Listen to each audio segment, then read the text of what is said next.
Alright, folks, welcome back. It is day 225. Konnichiwa. Minasan yokoso. Let's get right into recall. Today's day 3. Our shortest day. This unit was incredibly unique in the sense that it's on counters, right? So let's do our counters. So numbers we have 1, 2, 3, 4, 5,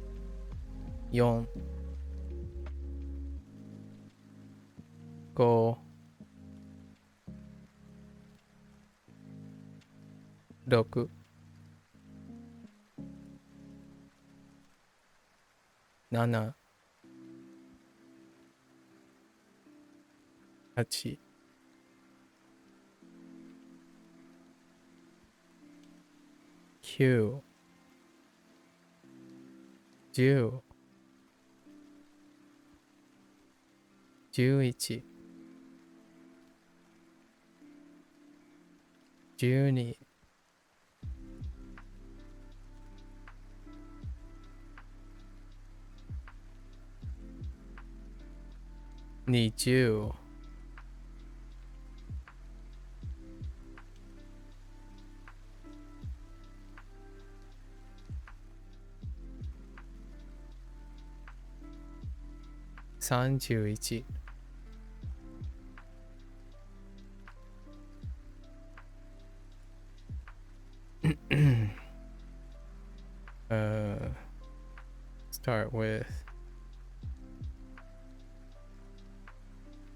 E. Wait. Up here. So he.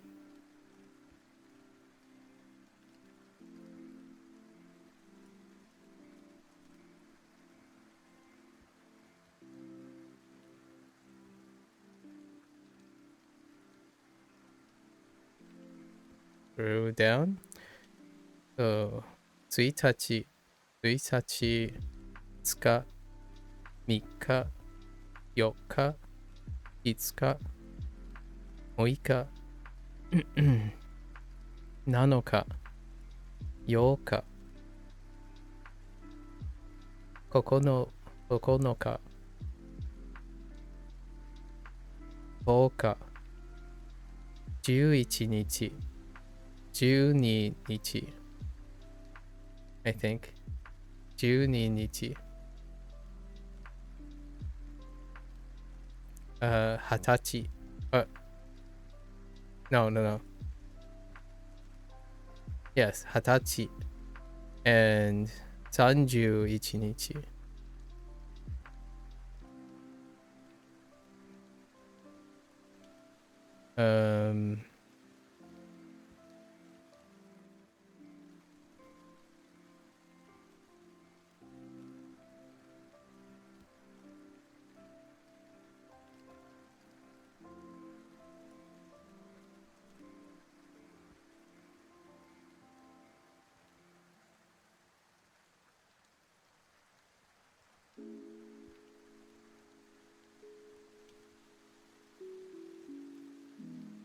Yeah, kakan.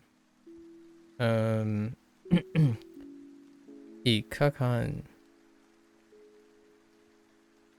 No. Yes. いかかん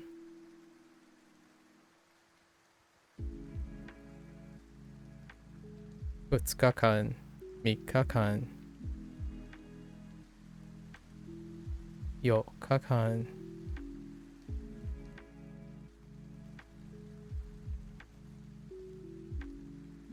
That's it. That's as far as we go. It'll filter.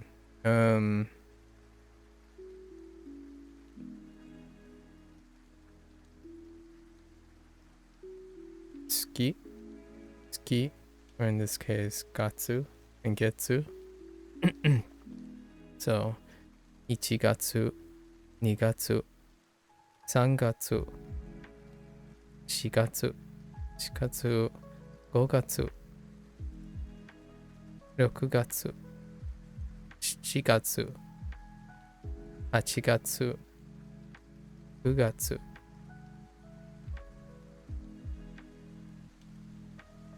10月、いや、10月、11月、11月、11月、11月、12月. Our 12 months, right? Our 12 moons. We have a... No.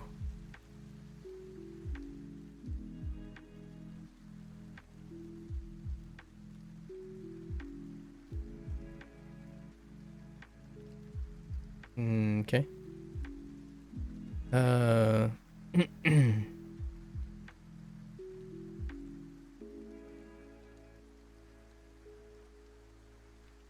So, かがつ、1ヶ月、2か月、3ヶ月、4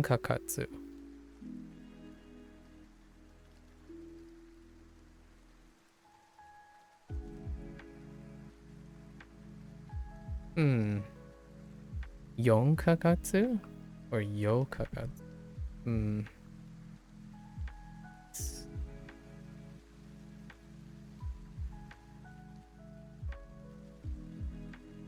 Or no, getsu. Sorry, getsu, not gatsu. Getsu. 1ヶ月、1ヶ月、2ヶ月、3ヶ月. Not sure we hit 4.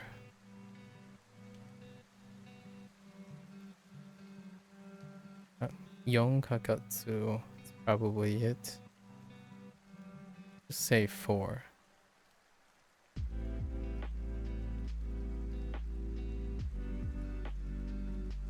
This is Getsu, Kagetsu.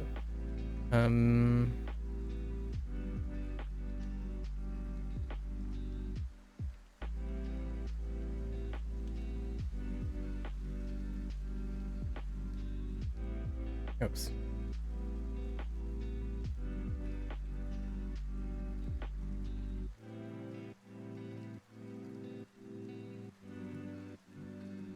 Nen.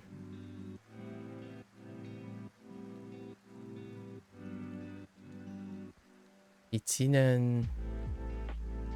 Ninen. Sannen. Yonen. I don't think we count that high.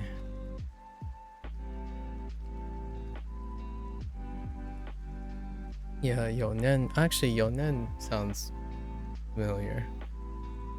Gonen, Rokunen, Shichinen, or Nananen. Actually, I think it's the first 4 as well. So, 1nen, 2nen, 2nen, 1nen, 2nen, 3nen, 4nen.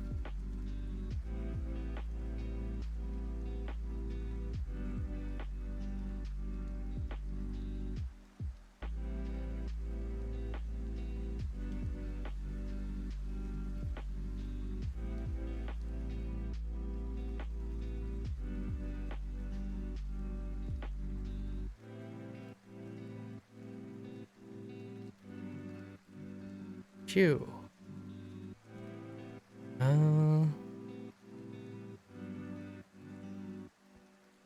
don't think so. There's Shukan.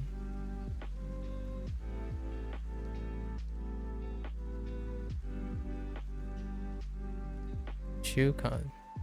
So, 1週間. 2週間. Ooh. Actually,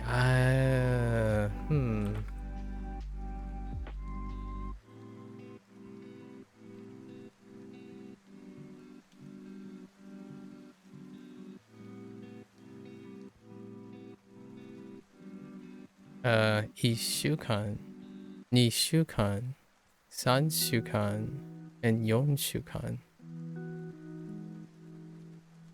Are there actually any even changes? Ah, and 2. Right, I said that yesterday. This sounds familiar. Hello there. Hello there, Drake. So, I think I'm gonna say only gone to the 4. So, 1週間, 2週間, 3週間, and 4週間.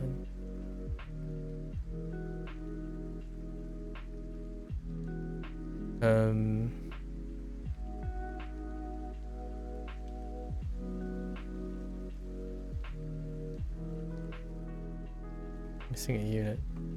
Encounter. Times, days, days of the week.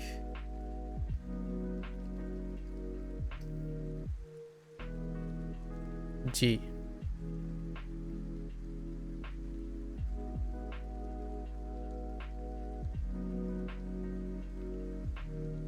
So G.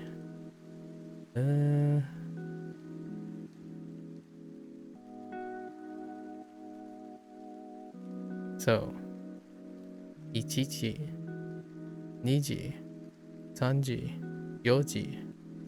4時、5時、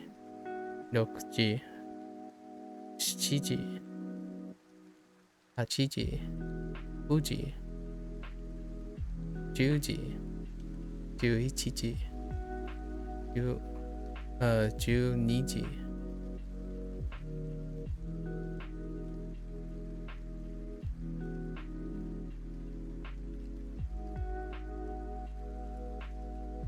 時間。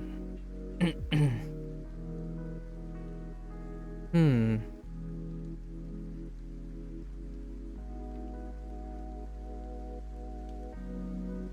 know how far that goes.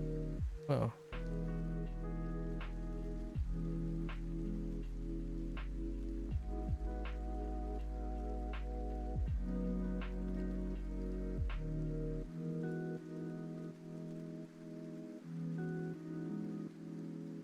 Oh, this is the one that I was supposed to look up. Oh, no. So, 1時間, right? 1時間, 2時間, 3時間, 4時間, 5時間, 6時間, 7, okay, both 7 and 7, 8, 9. So, yoku, so goes along with G. Okay. And then I don't think it's gone past 4 as well. Have you caught me at the beginning or the end? This is beginning. I review the unit in the beginning from memory. And then plug up any loose ends. Huh.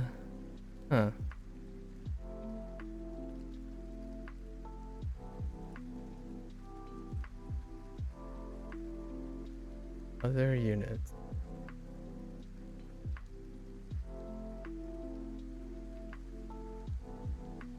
Katsu. Yep. Okay. かかります。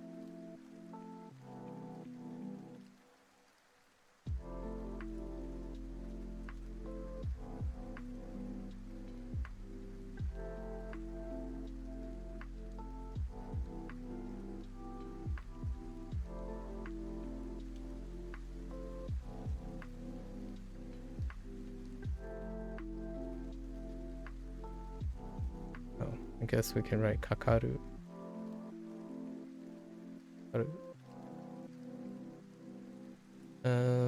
Alright.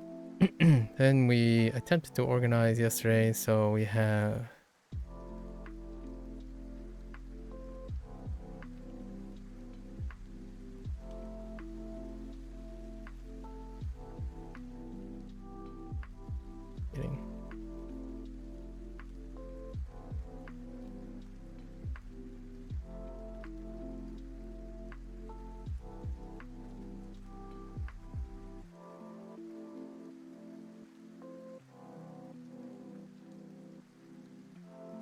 Oops, that's the wrong radical.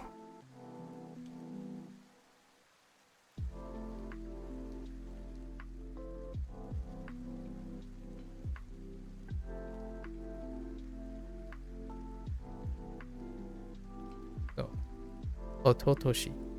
Ototoshi.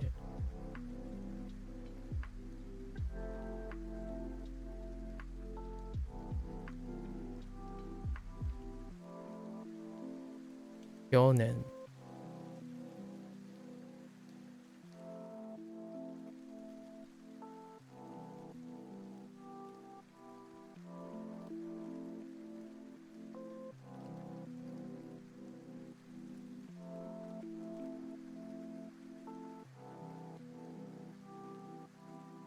Otoshi. I mean, not yeah. Otoshi.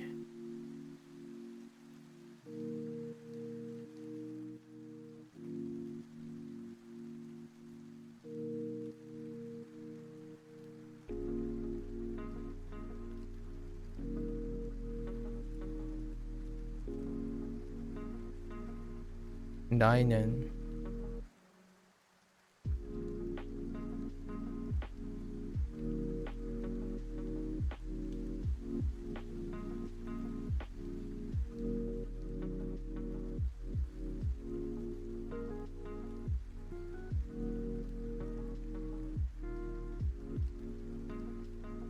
And Sarai. Sarai Toshi.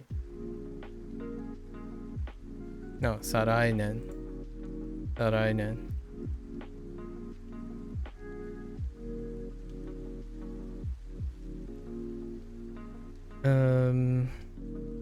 What goes with this?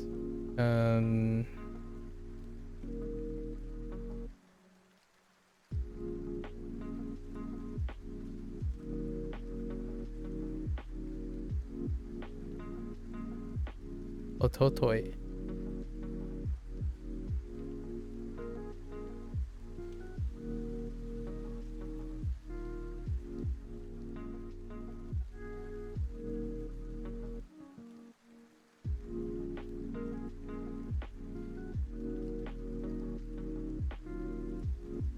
Oh.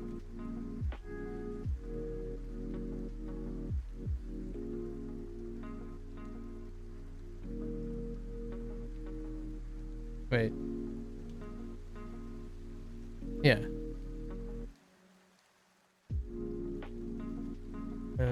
How do I organize? We'll just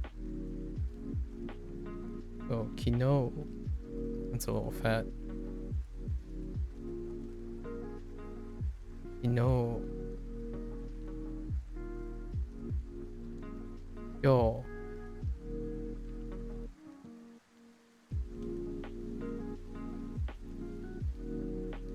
Ashita.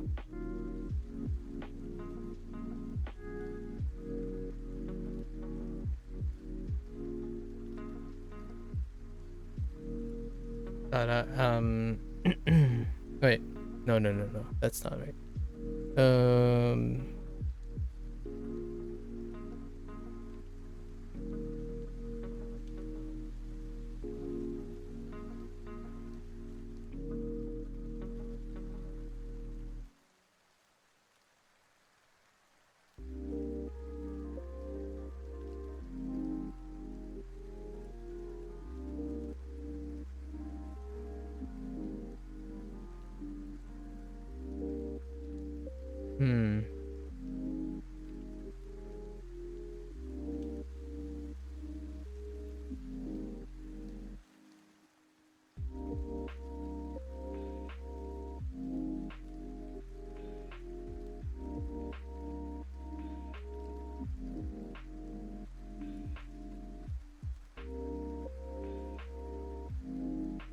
Asatte.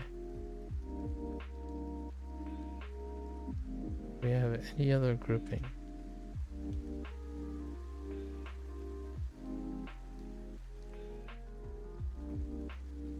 Not really.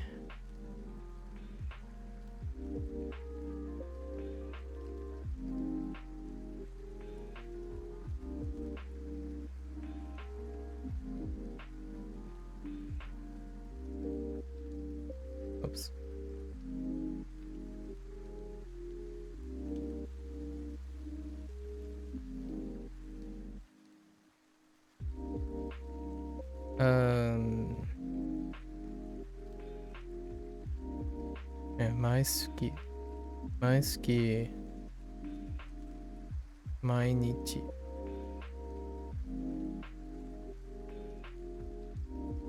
Not that.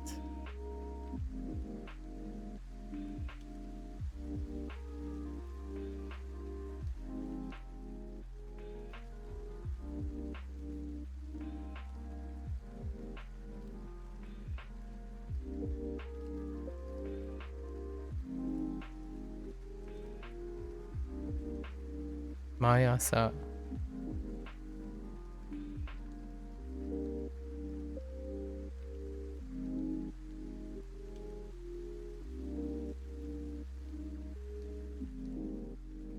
Maiban.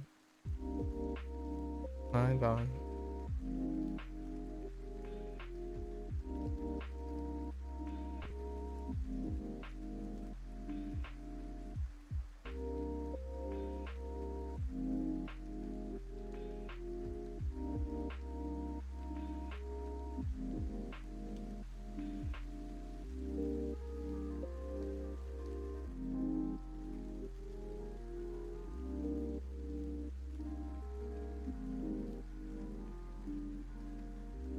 Senchu.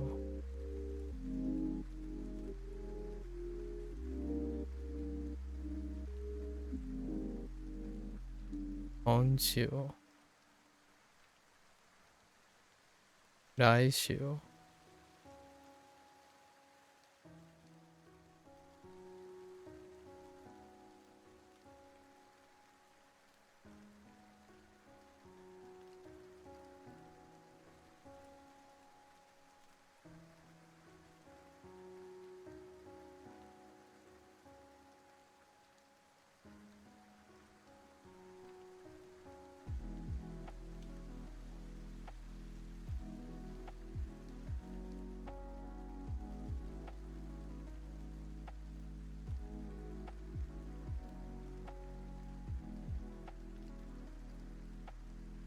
Weeks are done a little bit differently.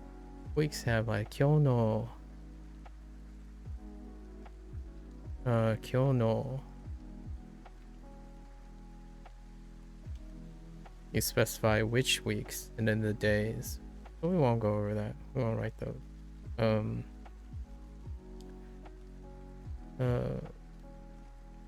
So 日曜日、月曜日、火曜日、水曜日、木曜日、金曜日 and 土曜日. Not those. Different formats. Press days and time. We had 2 new characters. Oh. Right. The thing we were adding yesterday is... Oh, there are 2 things we collected from yesterday. That wasn't listed.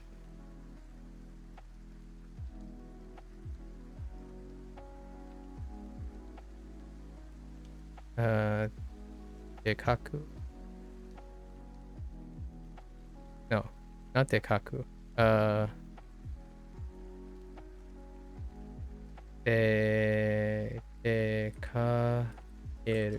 Dekakeru.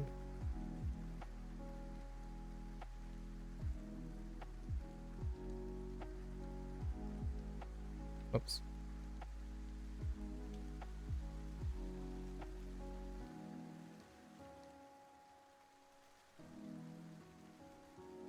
Am I being a pet? Yes, I am being a pet. Yeah. Dekakeru. Dekakeru. The hangout. Was there weather?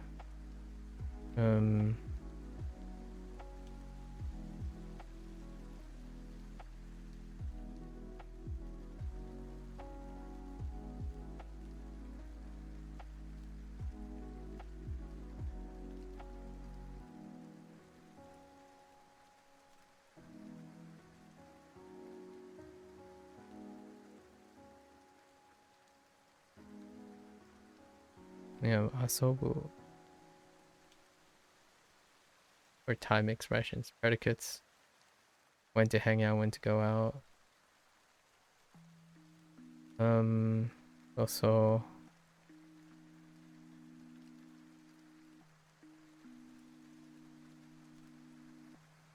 yes.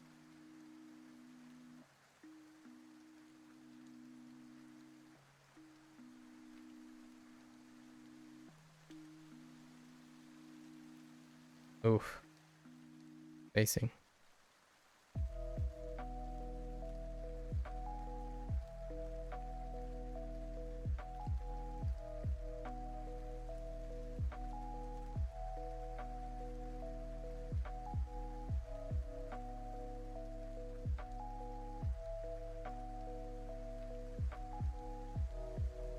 Anjobi. Anjobi.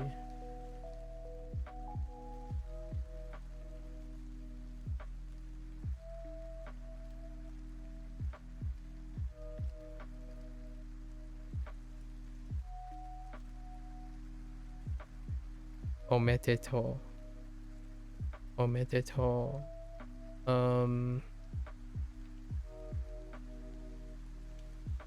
Yeah, I think that's covers most of the 54 stuff. It goes really, really fast. Largely because we're practicing counters for the most part. There were other counters. Oh, they decided to put nen, nin.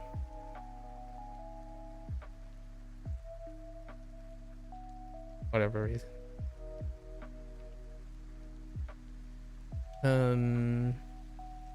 Okay. All right, and let's go over unit 53.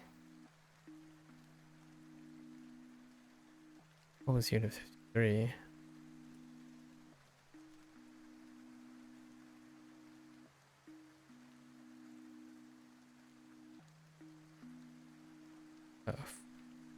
Like discussion around dinner or around food and drinks.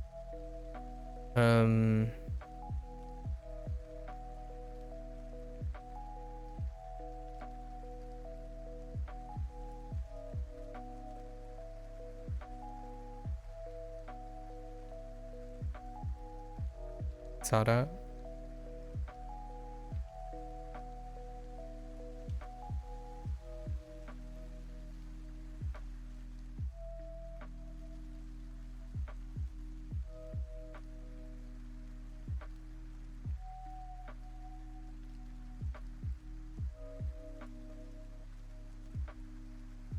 Oru.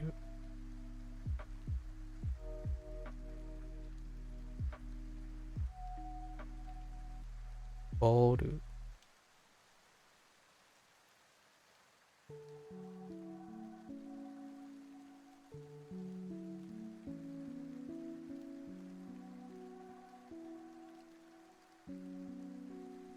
Jawan.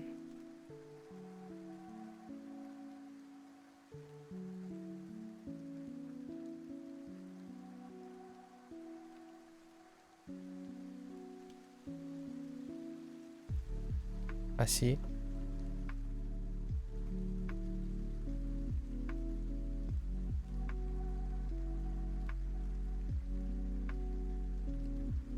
Oku.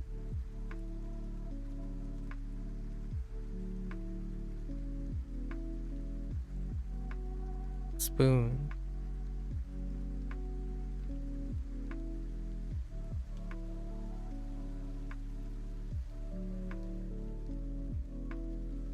Knife.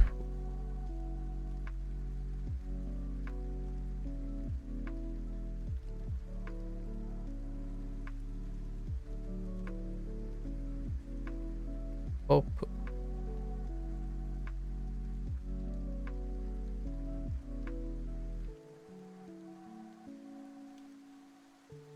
Uras.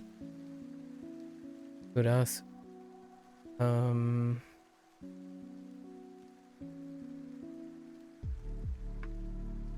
Carries the table.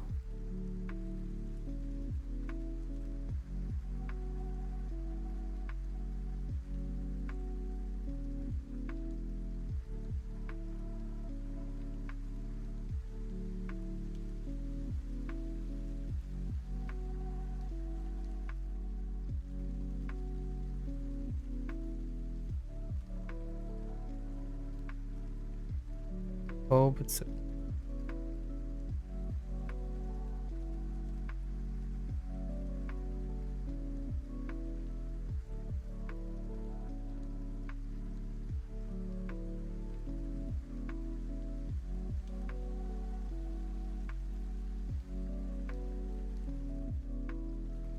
Sushi.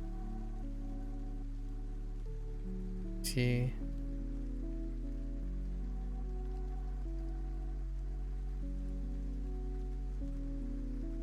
Soup.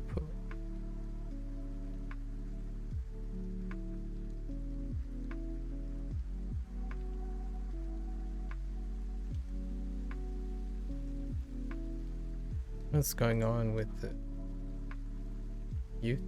YouTube side of things? What the heck? Soup.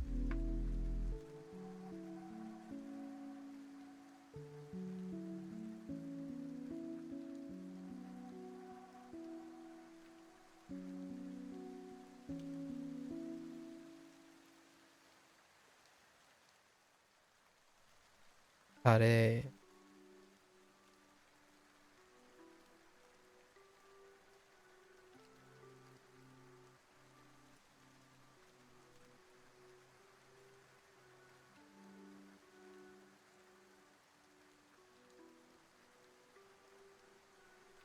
Lemon. Oops.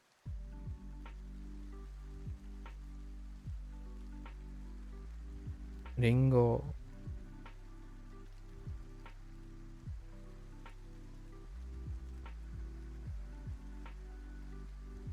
Budou.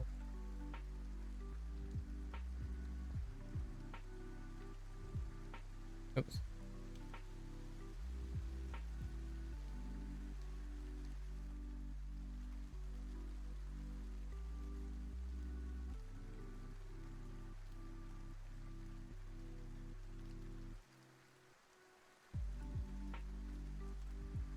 Shopai. Shopai.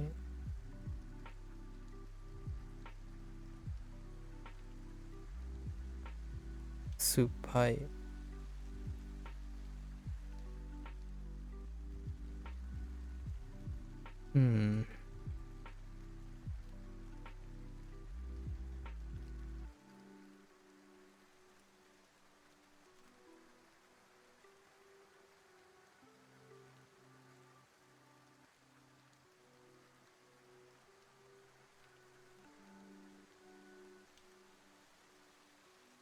Was that it? It looks okay. Alright. That's a pretty good review.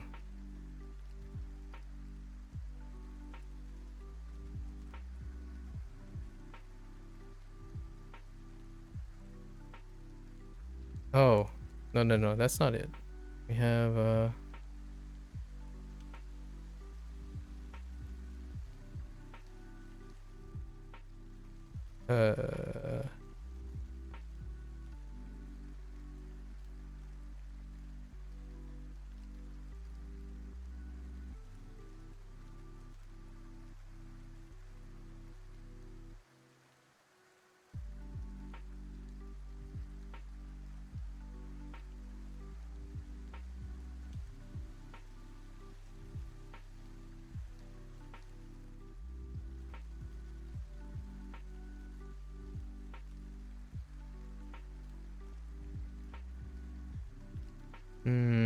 just gonna use school.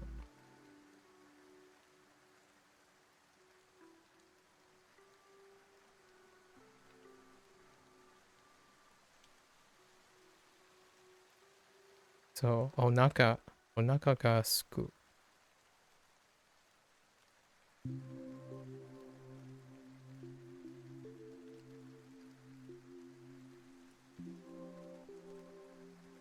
Now I think.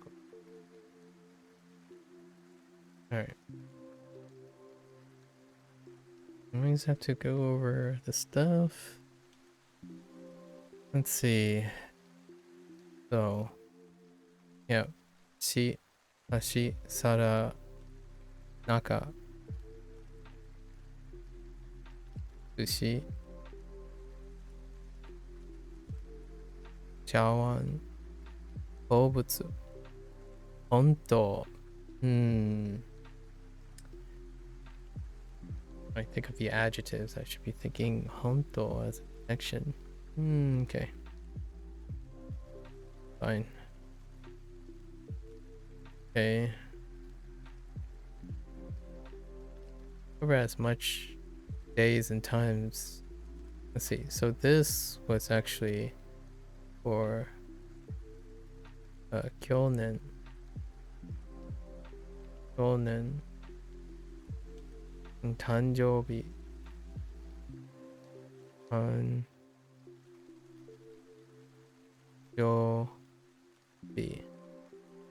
These are numbers. This one specifically is. Oh, I screwed up. Okay, I need to correct that. I've been writing. Wait, yeah. Wrong character. Yeah, wrong character. I gotta fix that. I've been writing a different my.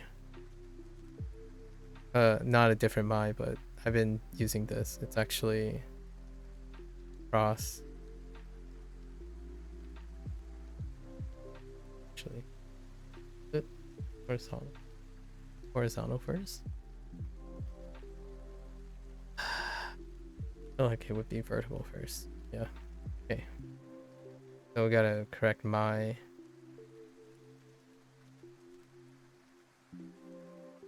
Oh. And this was for my ski. My ski is the new thing. My ban. Well. Karainen. Sarainen, not karainen. Sarainen. And Ototoshi. Yukan. Alright. So, gotta make a mental note. I did that twice, I think. I also did it, yes. So we gotta make sure. Near character. And honto. Okay.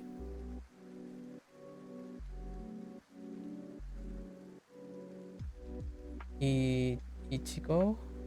Interesting. Wow. You think this actually looks like this? That's pretty far. Although I do in this part, yeah, I understand. Because it's closer in this part. But this is pretty different. Yeah. Ichigo, huh? Strawberries. すぐに行きます。すぐに行きます. Right. This is personalized practice. So how far is this gonna go back? Not that far. すぐに行きます。 Okay. We'll go right away. 新郎の親戚に挨拶しました。新郎のお母さんと1時間ぐらい話しました。話はつまらなかったです。帰りたかったです。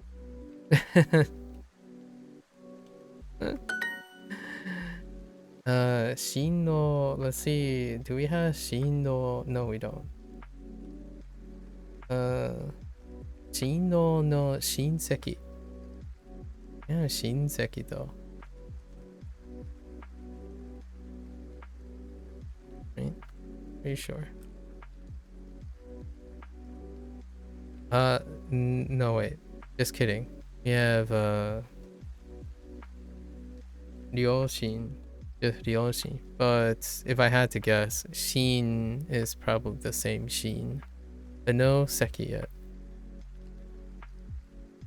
Let's see. So Shino no Shinseki ni do we have I? Probably not. 挨拶しました. So aisatsu. I'm kind of curious what they're going to use for satsu. This I is probably this I.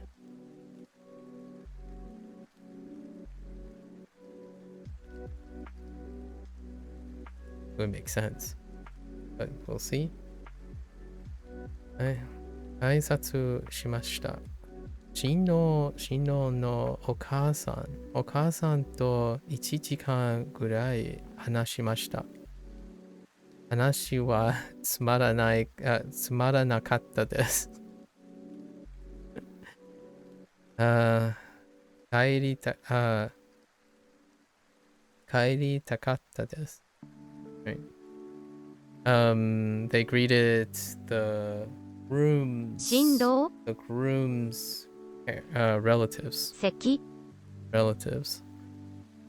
Talked to the groom's mother for about an hour.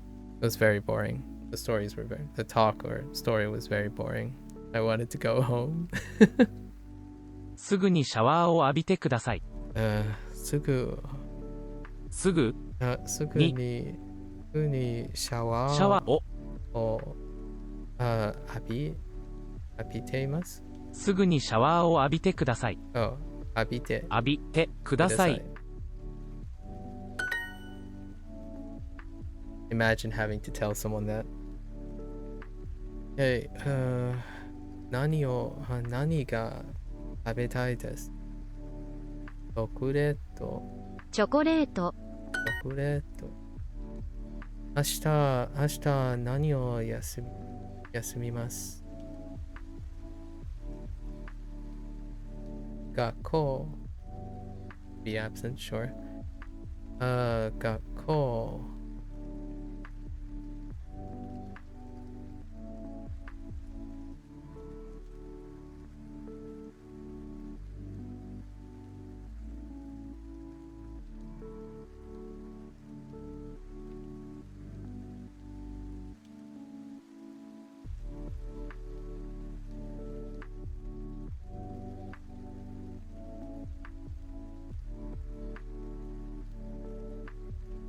学校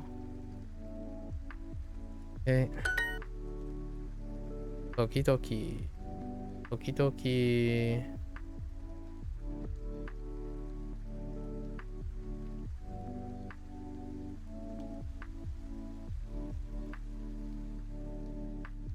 couldn't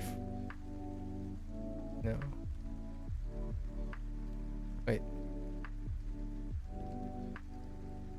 yeah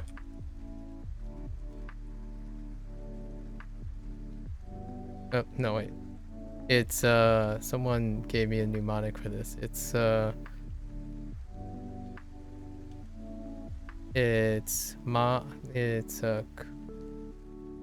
Kuma.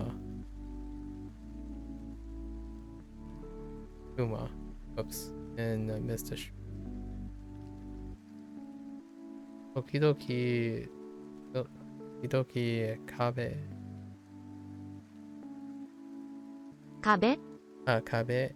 壁にA was A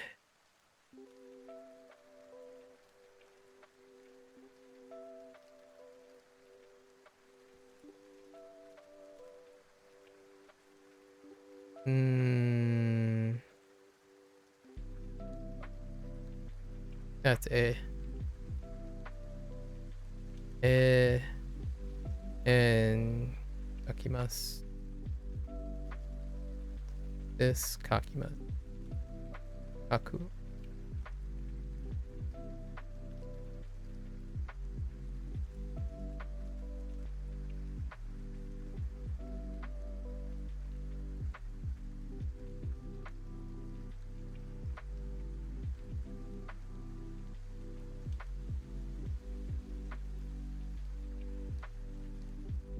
Right?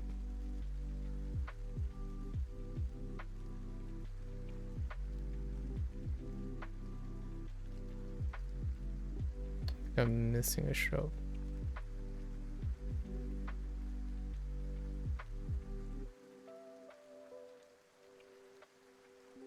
That looks okay.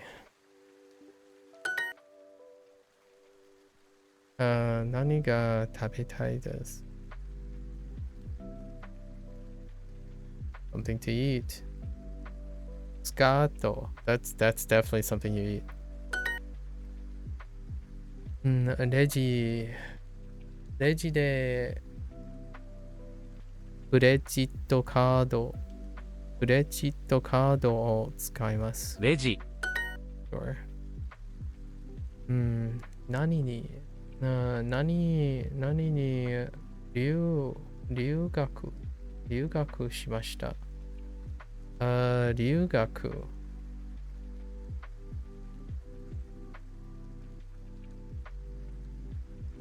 留学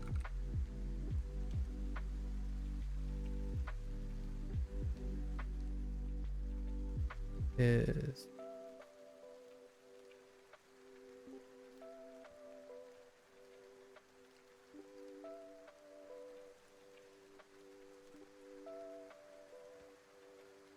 oh no, I'm not sure there's a little thingy.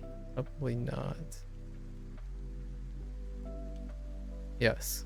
Let's write that in proportion.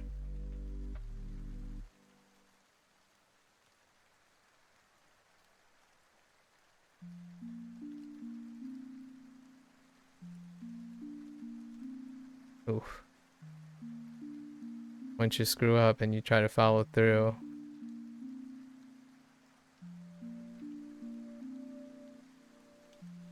So, ryugaku. Okay. Yeah. Chizu. And doitsu. Doitsu works. And shatsu.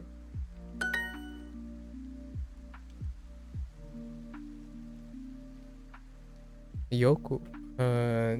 Yoku. Kawaii. Kawaii 絵を描かれました。よくかわいい絵を描かれました。絵を描きました。描きました。描かれました。描きました。絵を描きました。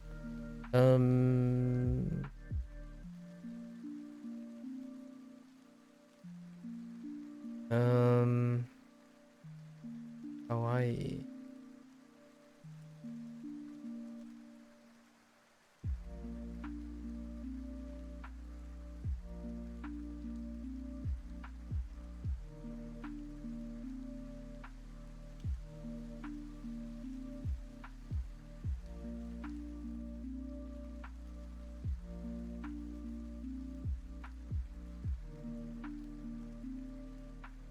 かわいい。かわいい。よくかわいい絵を描きました。ポイントカードを使います。ポイントカードを使います。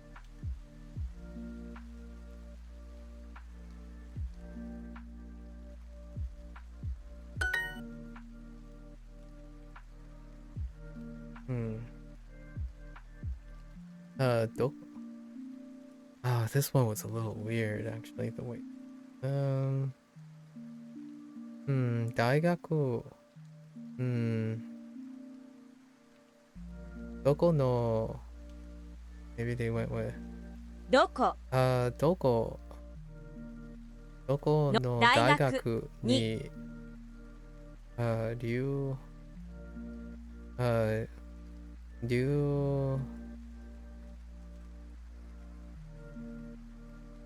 留学しましたか留学しまか I think that's what they went with. どこ yeah. Or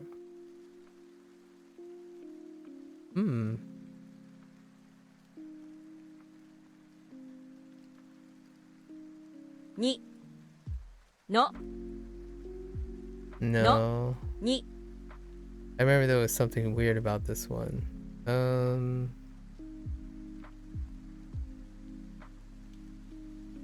Go with it.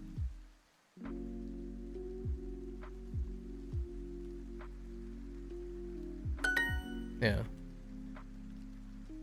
What was this is kind of like a one-off phrasing. I don't really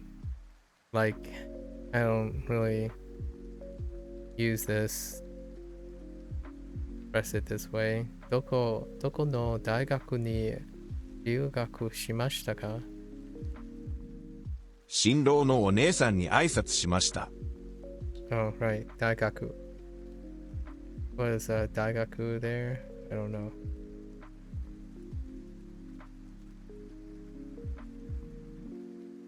Hey, 新郎のお姉さんに挨拶しました。おね。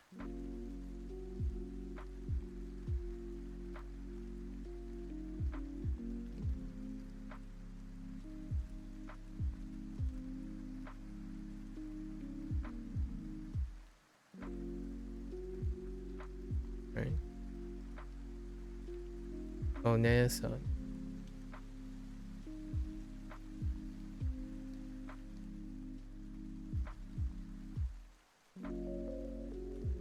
Okay.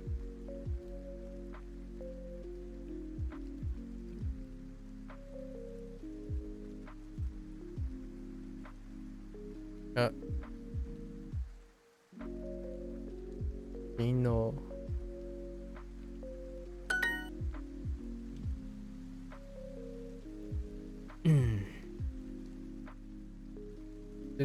すぐ浴びシャワーを浴びてください。すぐに今日の授業を休みます。今日の授業を休みます。I don't think we have 授業 yet. 授業 no. No. I mean 今日の授業を休みます。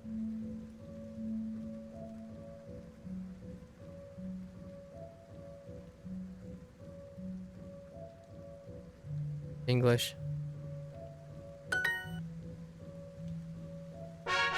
Alright. ベッドの外はとても寒いです。ベッドから出たくないです。午後まで寝たいです。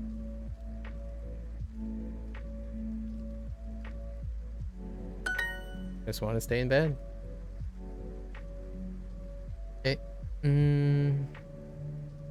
何からまたから出たくないです。ベッドから出たくないです。ベッド I don't want to get out of bed.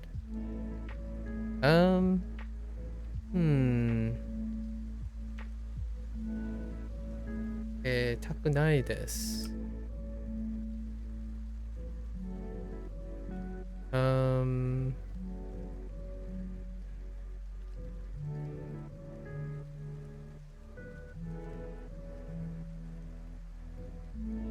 出たくないです。We have that too.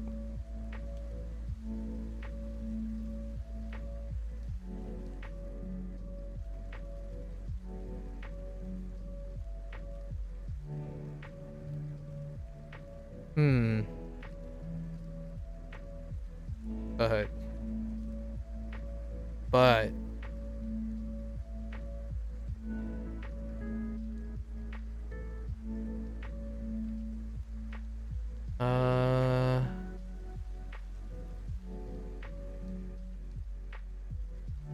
yeah, right. So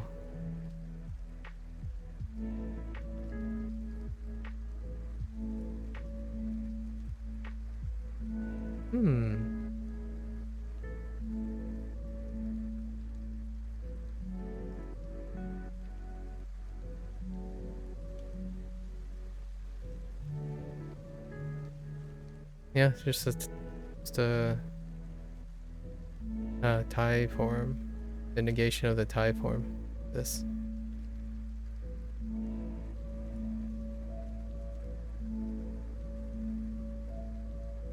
It's maybe.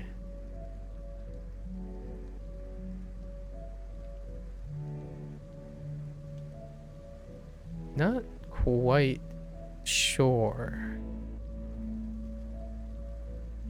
I'm hung up because I'm not sure it's das or deru. I mean, we're gonna get out of bed, right? Probably deru. Hmm.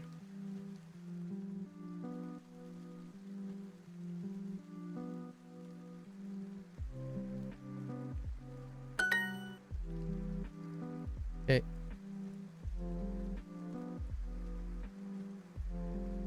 I guess if it was das, it would be a different root. Yeah, gotta be dead. Yeah, that makes sense because it's still dead the whole time. Yeah, it's deru. Das is transitive. Nani no soto. Nani no soto wa totemo totemo samui desu ne. Samui. No samui. No samui. Heya? You have heya.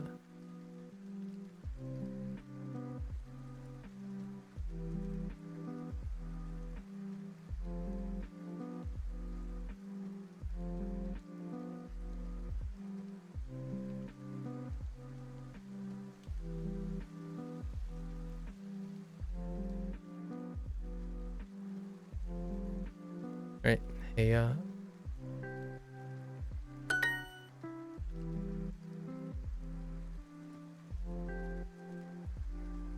Okay. ルームメイトとアパート、yeah, アパート借りました。アパート I don't think I have 借りました yet. Rent? はい。何は我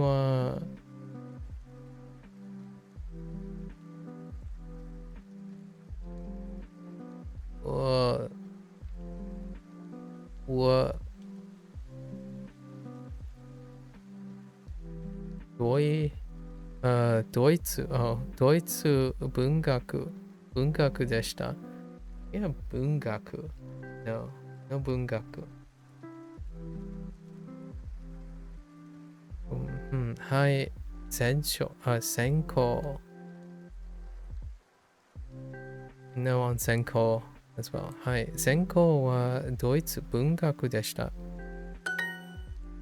Major。勉強は大変でした。でも、先生は優しかったです。先生。Okay, 勉強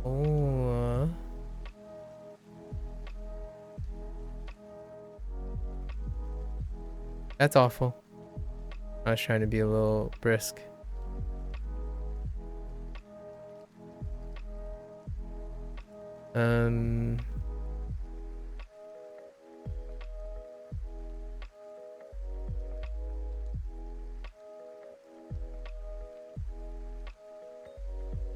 Right.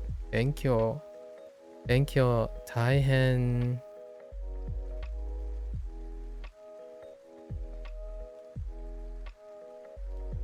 I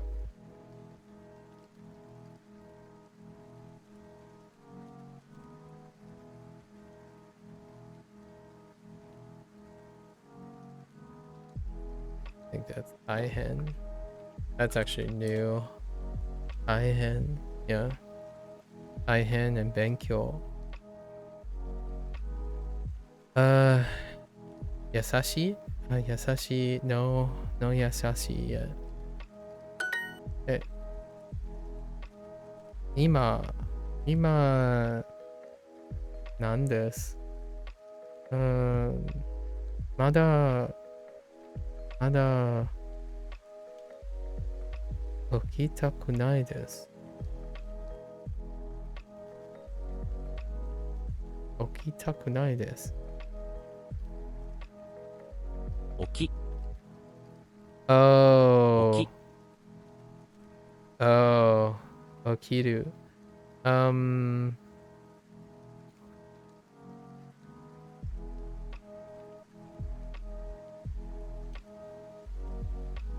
don't think I have. I think I have okiru. And it's qi, like qi chuang. Oh no. It's yeah, qi chuang. Mm,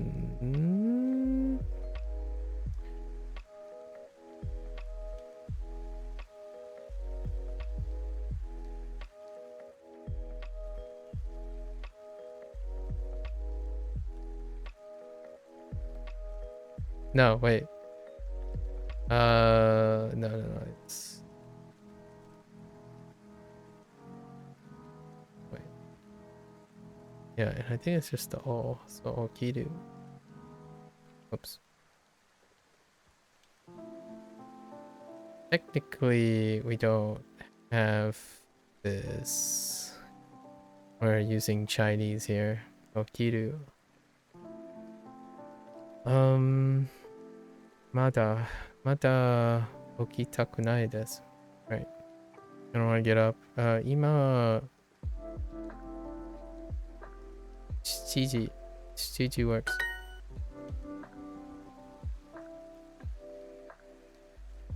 Suie wa tanoshikatta desu. Suie. No. 水泳は楽しかったです。 Although now I'm curious if they use yep. They most certainly do. Yo yong. But they used a yong. So suie and replace a mizu. That I like this. Yo yong is less convenient than this. What the heck?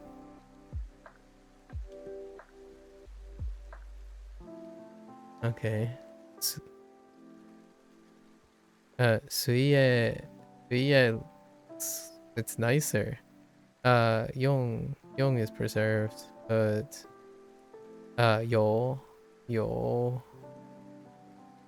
instead.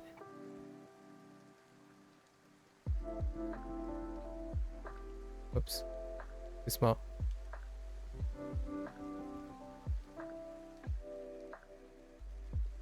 Yeah, yo yong.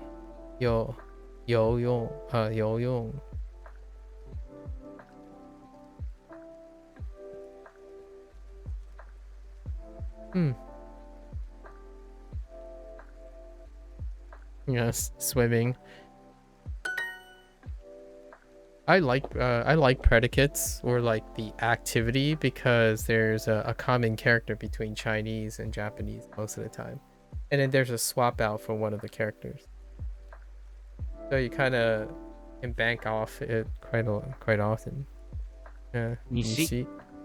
水泳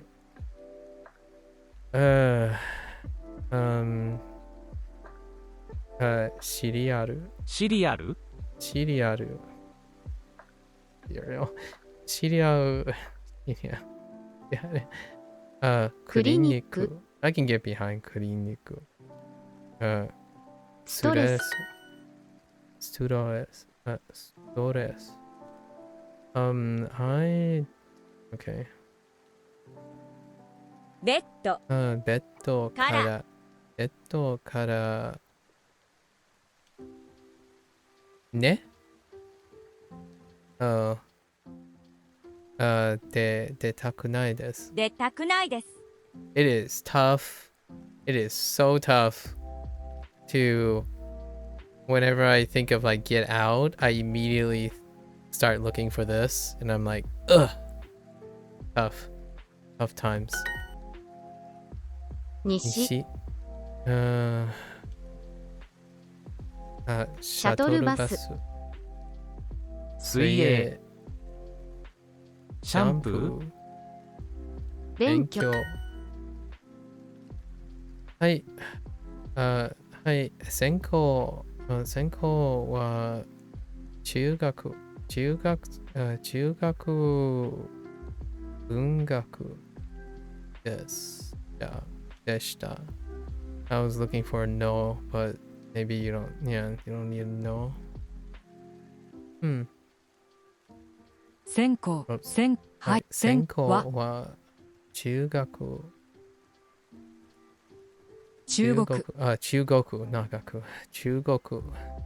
でした。文学。中国文学でした。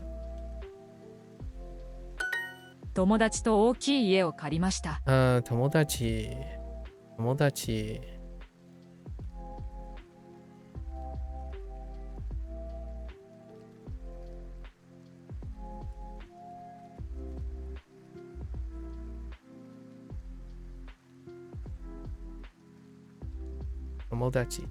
友達と大きい部屋を借りました。OK。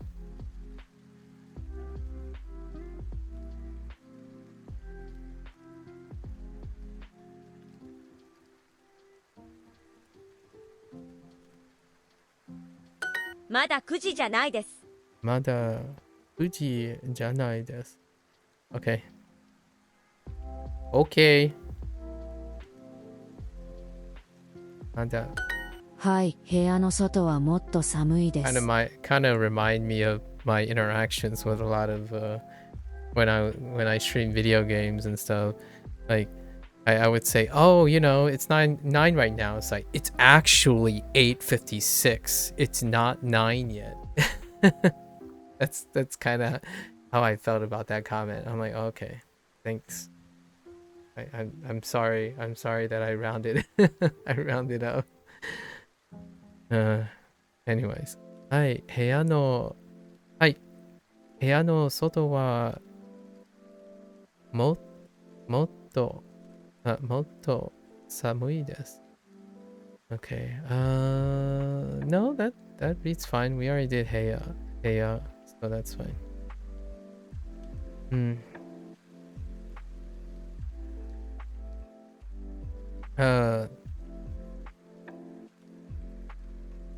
English? Yeah. This is one of those like weird things like, specifying room, it sounds nice, but it's colder outside. Would I refer? It's fine. Thinking too much about the English costs us some time. Alright, we got 15 minutes. Let's complete this stuff. So, 3ヶ月. Not mikoze. Actually, can you explain this to me, Drake? About mikoze. What is mikoze? Why do they have mikoze? And no, this is more like it's a Duolingo thing where if they're double reads, sometimes they get mixed up. But this is sankaketsu. But there's a mikoze too. So when is it mikoze?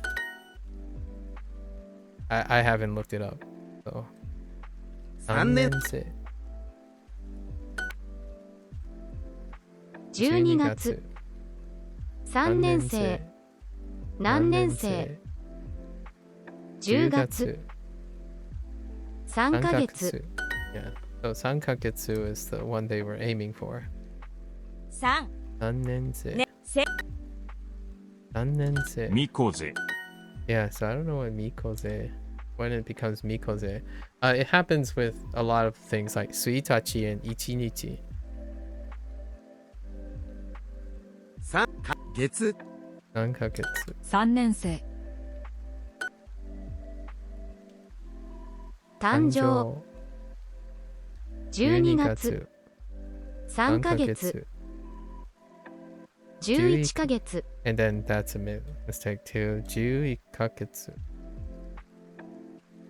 3 3年生で3週間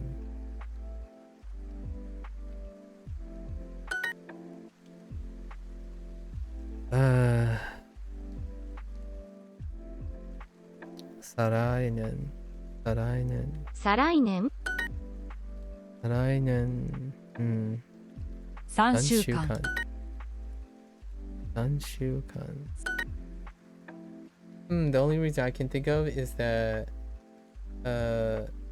Mitsu is Mitsu. Yeah, so Mikoze. Oh, you're right. Oh, true. Me. Yeah. Mikoze. Oh, okay. Good call. Yeah, the me read. Yeah, that's a good call. I mean, it's gonna happen sooner or later. Like later down the road, it's gonna be obvious, like where they got it. But occasionally, when they do counters, it's a weird Duolingo thing where I think when they were training the samples, they didn't differentiate. So eventually, when you learn both of them, they kind of be like, oh, okay, I see why the matching, the voice samples, was mismatched. Tsuitachi was the very first one. They keep mixing ichinichi and tsuitachi, but they really mean tsuitachi mostly. Because otherwise there's no alternative reading for. Oh, okay. Good. All right. Excellent. Yeah. And ichinichi and tsuitachi gets mixed up because they have voice samples for ichinichi when it is ichinichi. However, when it's written alone, right? Technically, depending on the context before and after, this can be ichinichi or tsuitachi. And that's why whenever counter things come up, you can have weird things like that. I don't know if they're going to ever go back. They did go back and change that for tsuitachi only. So now it says ichinichi and tsuitachi reliably. But everything else is kind of up in the air, so you kind of get used to it. It's one of those weird things. Yeah, so Sarainan, if you were curious. So the way they organize, however they organize the things, it can create really weird weird things. So it's acceptable as long as you know what it is, I suppose. 3週間3週間3週間 and then let's see 再来年6 1 and 6 1 and Nani gets mixed up too. You've experienced those TTS bugs before on Duo. Oh, okay. I just wanted to see if because I didn't know if you used Duo at all or not, but it is a weird quirk. 再来年 Sarainen. I think it's funny. It only reminds me that I need to remember what the right thing is, or like the context, like the different contexts is. Sarainen. It's not an inconvenience per se to me. If you know what it is already, doesn't hurt my feelings, so to speak. 3日間おととし何時間3週間 3週間 You can imagine there are a lot of people who may get upset when schools are not like immaculate. I like to reference a content creator that I watch a lot now. He plays a lot of fighting games, and whenever he plays like a Souls-like game, uh, when he plays a Souls-like game, a lot of times people would see a bug that he's been playing for like 40 hours, and he sees one bug, and he makes this comment like, "Oh no, there's a bug. This is the worst game ever. Like, no one played this. Like, the game is unplayable now." Could possibly give the wrong idea to a new learner though, so that's why it could be harmful. It can't be harmful because by the time you get here, you're no longer a new learner. So well, it's unlikely. So what I mean is, it doesn't, especially when Duolingo market it, I don't think they market it as an authoritative source. I think that's a projection of what people think is popular about a popular product. It's pretty, in my opinion, it's a pretty wild cognitive dissonance to market the difference between a popular product and an authoritative product. Most authoritative sources are not popular, but in the day and age of the internet age, popularity equals authoritative because of exposure and influence. I did not find such a thing as that unfounded marketing, aggressive marketing for Duolingo being an authoritative source. If I got that percent, wouldn't you think that other people might ask? I would. And I acknowledge that. However, you must not also ignore the fact that there is probably equal, if not substantially bigger people who, like, a potentially even significant population of people who don't think that. So when you say, especially if Duolingo markets itself as an authoritative source of language learning, I think that is a claim that there are people who don't think that. So I'm offering an alternative perception. So I acknowledge that you might think that and other people might. I did not get the impression that was the case. And also, to contextualize when that may be harmful, I get that errors will occur in a product, right? And it can be harmful. That, to me, that statement applies to anything that's created by a human being. And possibly even anything created by generative AI, I suppose, by extension of the human being. So if I were to make that possible theme of practical things, the thing that I said about the TTS, the text-to-speech, I don't necessarily call it a text-to-speech bug, but maybe they're using a TTS, like that very specific TTS. Yes, those things can be harmful, or those things can be buggy. A beginner learner or a new learner, I'm not entirely sure when that road like for you, when you qualify someone as a new learner or not. For myself, I don't even think it could be applied to many other tools, software, etc. I think what you said was something that's incredibly agreeable, period. Like, what I mean is, I absolutely agree with you. And at the same time, my commentary on the perceptions of whether it's harmful or not is that my commentary is something that is popular has often been erroneously ascribed to it as a perception of authority.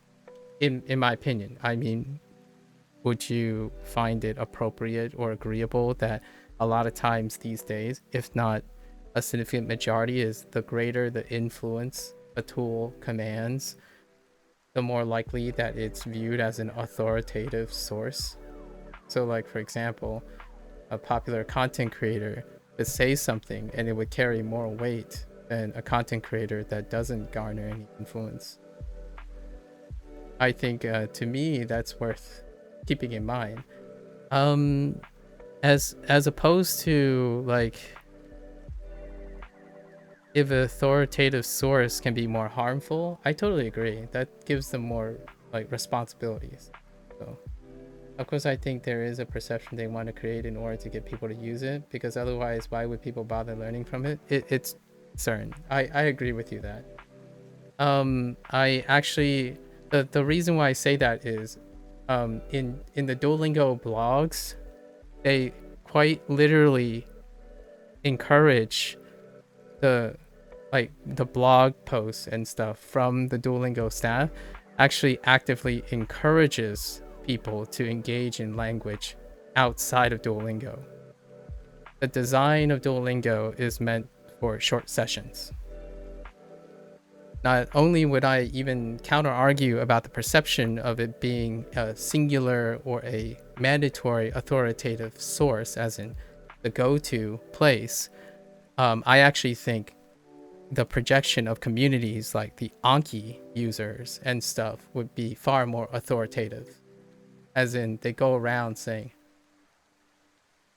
that's great if the users bother reading that. Yeah, that's great if the users bother doing everything you conditionally decide to do that warrants your perception to be accurate. Right? It's like kind of asking like, man, Anki would be great if users weren't toxic. That would be like a condition.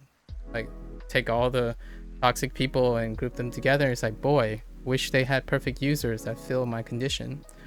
But statistically, you're being an authoritative source and then being what people perceive is two different things. I personally mentioned that from Duolingo, the people who make it, as in I'm taking an understanding of the developer, I don't see them pulling an apple by design. It's all against the design philosophy of Duolingo. Like, their sessions are like less than 30 minutes. Actually, they think a long session is 15 minutes a day. That is very counter to how long people spend on doing flashcards on Anki. So if I were to make a corollary of like maybe teasing apart the design language and not reading blogs and stuff, because as you're implying, users don't bother understanding the developer's philosophy, then yes, the perception would be Duolingo is an authoritative source without necessarily understanding the design philosophy of Duolingo. Much like I don't think the Anki developers wanted people to go around and say they're the definitive source for Flash. Right, 15 minutes a day to learn a language. Another perception I would say that Duolingo creates in its marketing. Sure, it certainly does that. So are you going to have the cake and eat it? So you perceive that it is an authoritative source that demands that the attention be referring to that, or did they actually market it properly? 15 minutes a day to learn something about a language. For how long? Well, no one bothers to read for how long. I guess to their credit, they don't say how long you would expect to. Exactly. So the question is, I don't know if the perception is warranted or not, but generally speaking, based on their design language here, they have like streak bonuses all the way up to like 5+ years. So 15 minutes a day for 5 years, I guess you could learn something. With that said though, I actually believe all that exists. I was giving some lesser known impressions, largely due to the nature that whenever I decide to engage myself in something, I kind of want to know what I'm actually engaged in. One would hope you would learn something. However, Drake, I'm gonna be anecdotal here with you. There are individuals who go around saying you can actually learn less than nothing from using something.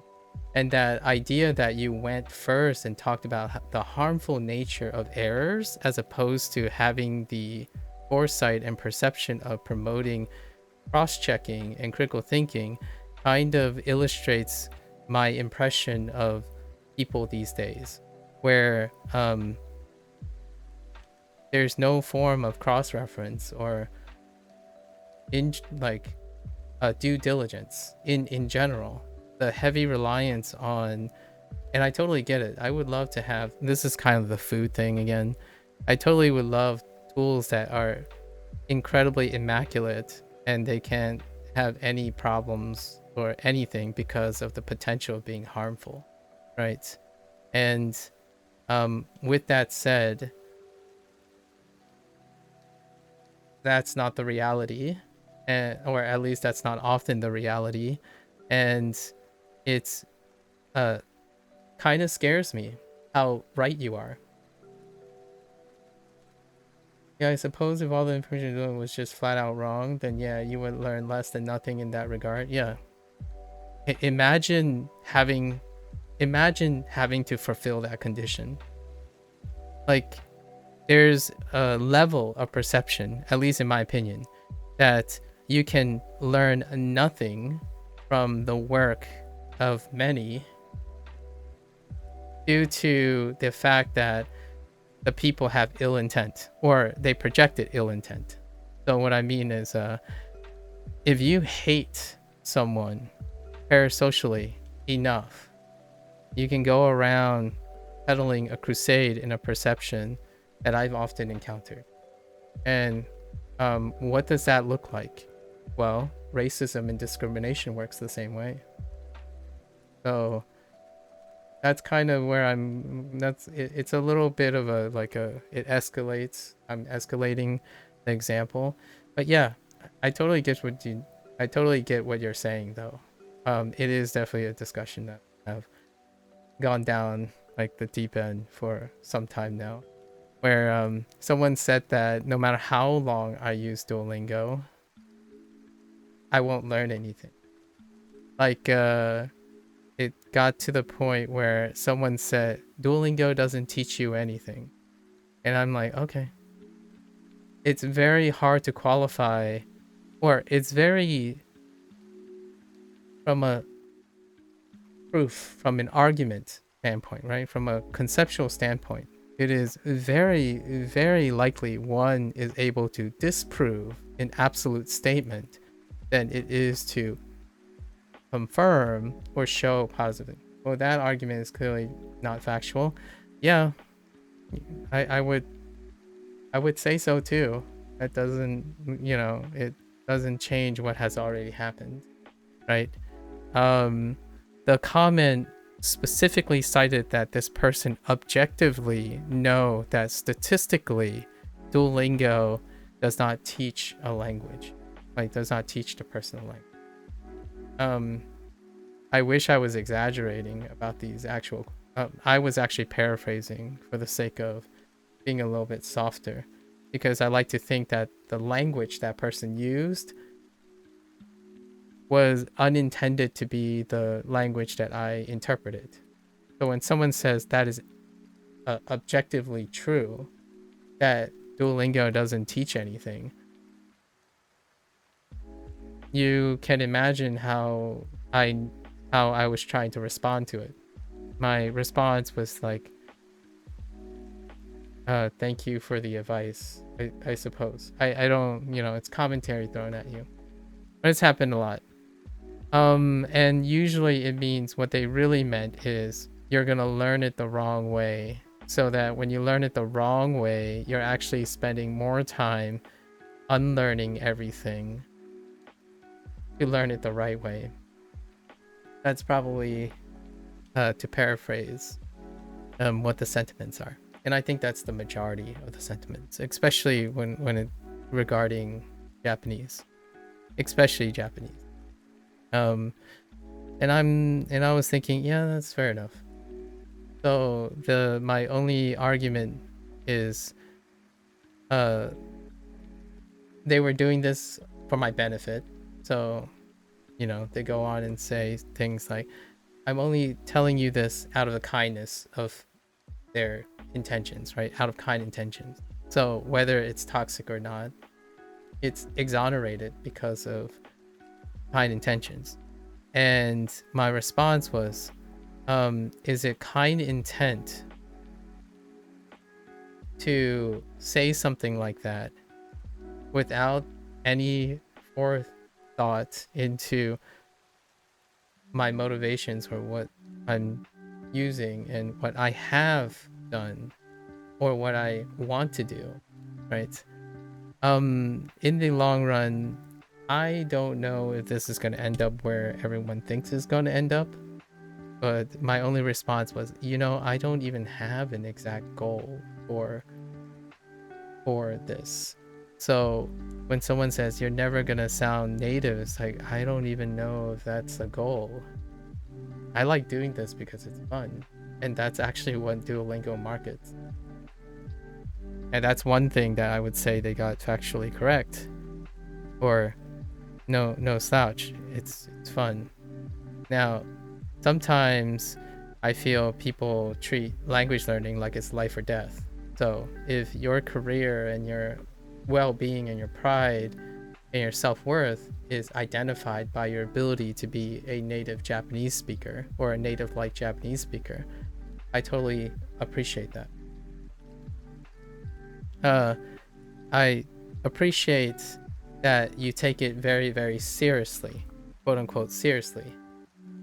For myself, I truly and earnestly believe what I say when I say language learning is a hobby. So if I'm not having fun, then I probably won't be doing it. You'll also be curious to hear how far these people who come in and say those things have gotten Duolingo. Most, what do you mean by how far they got in Duolingo? Most of the people don't use Duolingo.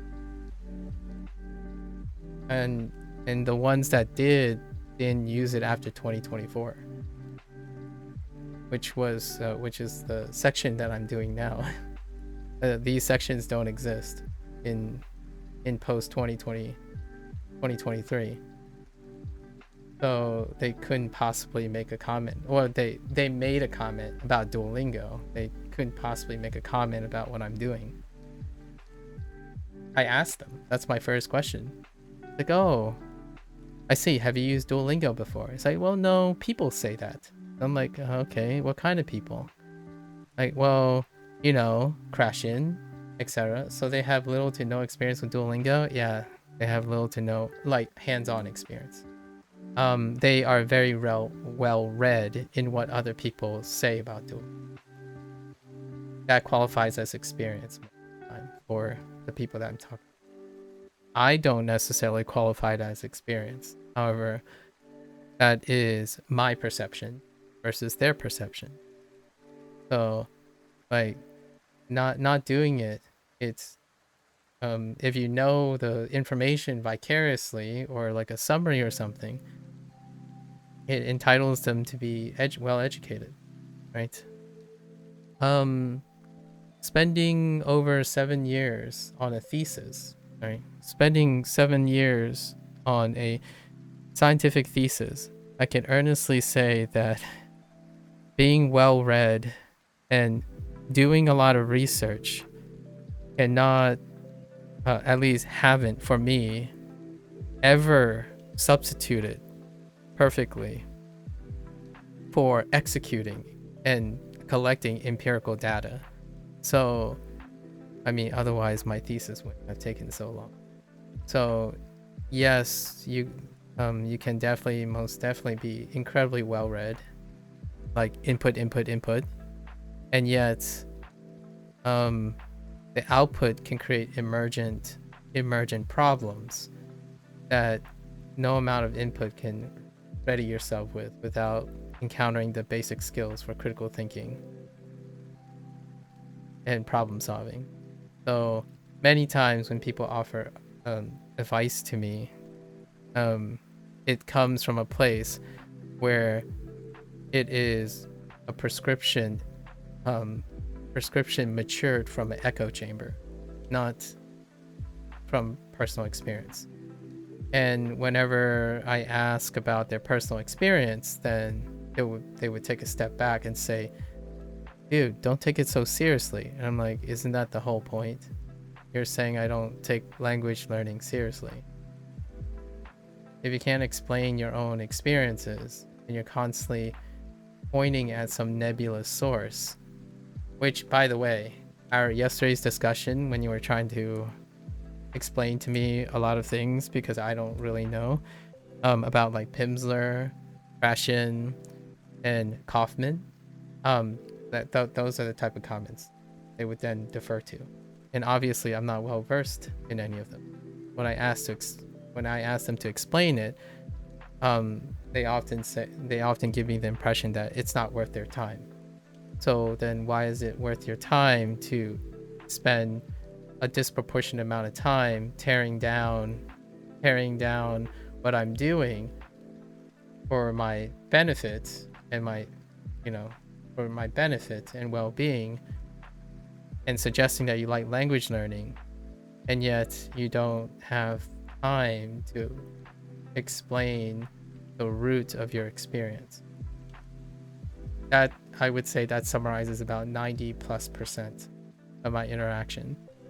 Nowadays, well, all those people don't hang out anymore, or like I haven't bumped into anyone for a while. Maybe one last week. That's about it.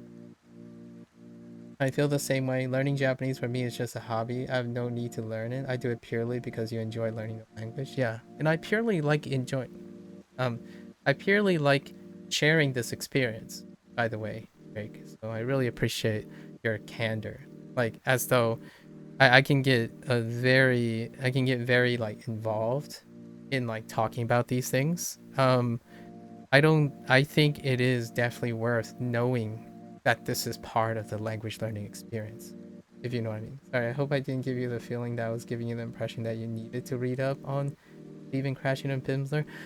No, that's perfectly all right. I think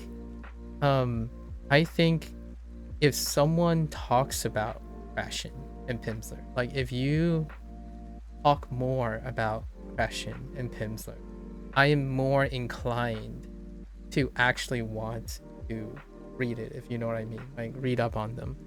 I think being negative often means that I try not to be around you or around a person, right?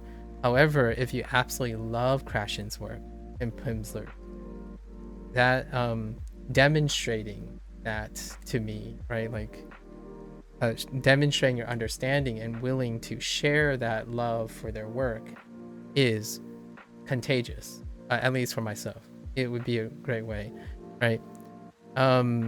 When someone comes up to you and say, don't do this, do this, they start by saying, don't do this and do this. Like, don't be you right now, be like them.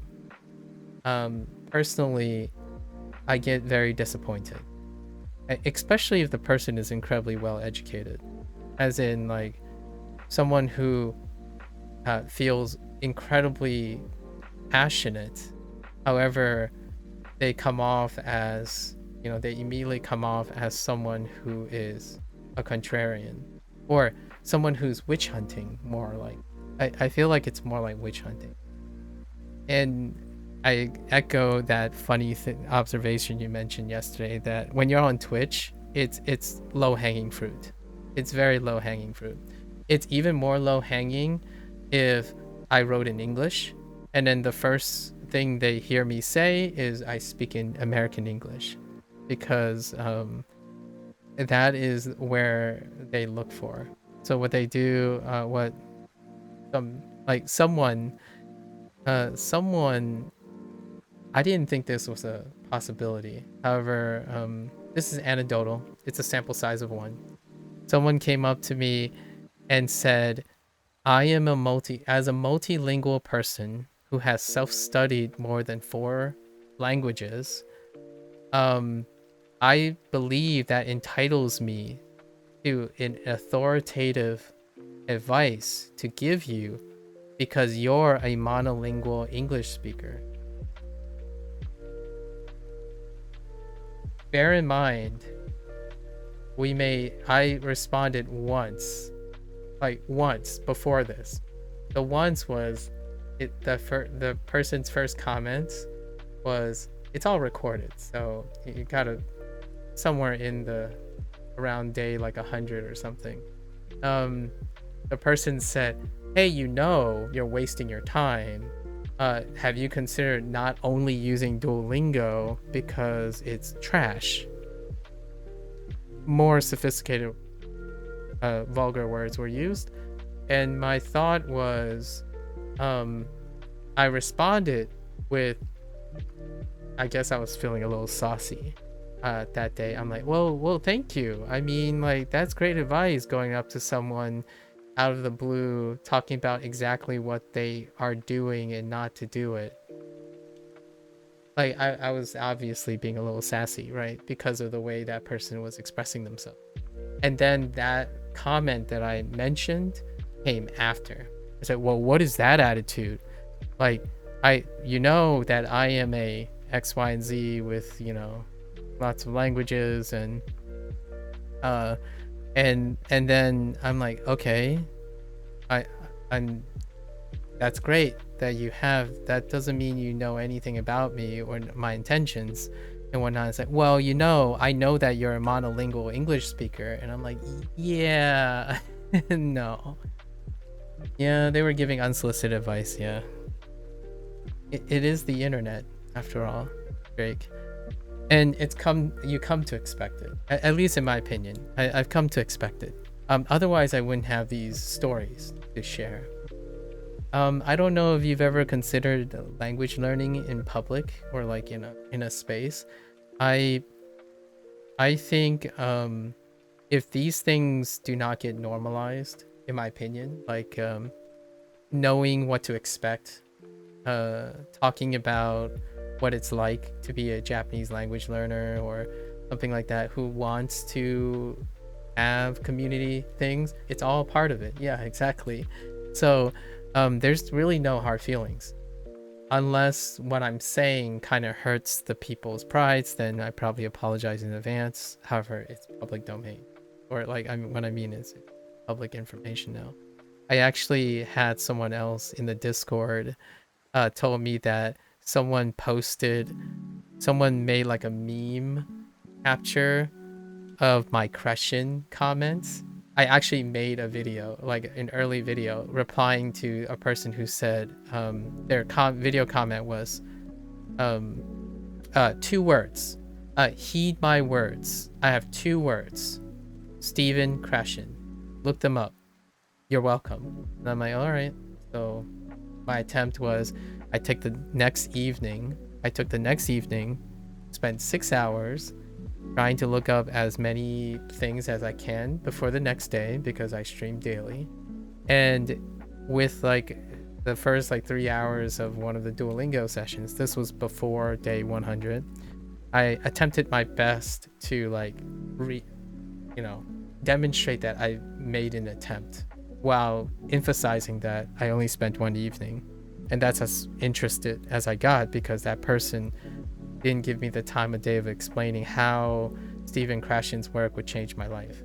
And not only that, the things that I've read about his theorems and whatnot, even though I might have misinterpreted many of the theorems and whatnot, most of it resonated really well. Like, I totally find his work incredibly engaging. I like the idea that he goes around giving seminars that encourage the inclusion of secondary language acquisition classes in the United States. I wanted to tell that guy who said that I only speak 1 language and 1 English, like, English, I'm monolingual in English, that the things that Crescent, I watched a speech, a seminar that Crescent gave at a university, and all I could think about is, I want people to feel that way. I want people to be excited, because I don't know what it's like not to be in a situation where you have 2 languages.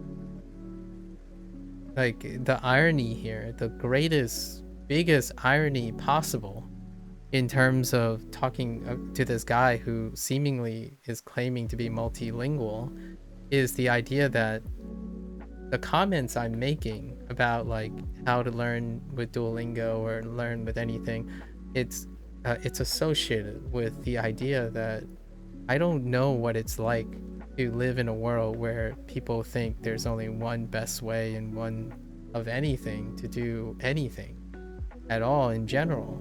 Like, how do you go around saying all is one and one for all most of the time? And it's strange. I think it's the most common. It's to me to this day, it's the most common experience I have, where someone comes up and say, "Yeah, I only do this because of X, Y, and Z." I was like, "Oh, okay." Dude, the next day I would ask them, have you got any inspirations for doing anything else?" And you get the question. My first question that I answer most frequently is, do you only use Duolingo? And it's like, I'm sorry, I don't only use Duolingo, but you're probably only going to see me stream Duolingo because I can't legally do much others. So while I'm doing other things, feel free to enjoy Duolingo with me. You don't have to use Duolingo at all. Actually, I'm not sure how you're learning Japanese right now, Drake. However, I think with every 9 of those types of unsolicited advice, I've met one or 2 really wonderful people, and they don't use Duolingo anymore. So it's perfectly all right. Like, or they use Duolingo before 2024. So the experience is entirely different. And that's kind of funny. We spend most of our time talking about it, comparing and contrasting. Like, so was this in I constantly ask the same questions, like, when did you learn this back then? Or when was this back then? Was this bug still here? Like, was this TTS bug still here when you were doing it? That kind of thing. Those people are very busy with their lives and stuff. It's understandable. Meanwhile, the ones that aren't busy are the ones that occasionally check back every 30 days, every 60 days. You'll probably see them if you hang around long enough. You'll probably see them come back and say, "Oh, hey, look, this kid still doesn't know how to read and construct sentences. I'm right." But they, instead of like quietly, affirming their suspicions, I suppose, they would go out of their way to leave a message to demonstrate that they are right. And I'm like, I didn't say I was going to be able to. Like, for example, there's a difference between being delusional and needing to go to therapy, which I've been accused of. Like, someone said that I'm sociopathic, and that I need to go seek therapy. I'm not delusional in the sense that if Duolingo does not provide context, I need to figure out how to contextualize the thing. If someone is going to use Duolingo and they say they can't form complex sentences, it's because you don't form complex sentences in Duolingo. I'm not suggesting it does. I really hope that that's the. Now, with that said, my question is someone going around saying that? Or is it because of the perception that you mentioned earlier, that Duolingo is an authoritative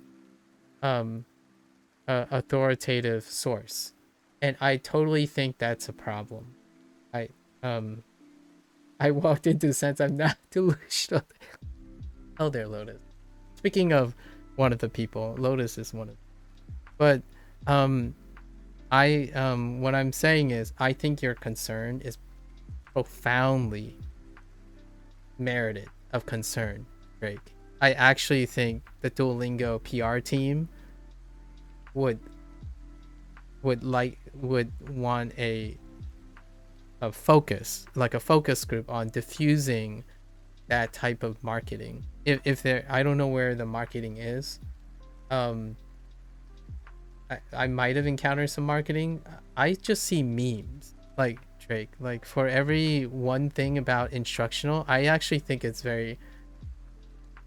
funny, but at the same time, since language learning is a hobby for me, I can see though from a language learning learner who believe it's part of their life that it can be incredibly cringy and annoying that Duolingo's PR team invests a disproportionate amount of time creating an experience by being topical, right? Like when you go to Duolingo channel, what is it filled with? It's filled with memes. Memes, trendy, viral content. And I watch that stuff. Although that is constitute as like the whole brain rot and the doom scrolling thing. I think that's completely bearing the perception that you actually Duolingo is a serious product for language. I know that in the other space where you like DualCon just happened recently. I watched it on double speed, DualCon, and it comes off as like an Apple press conference.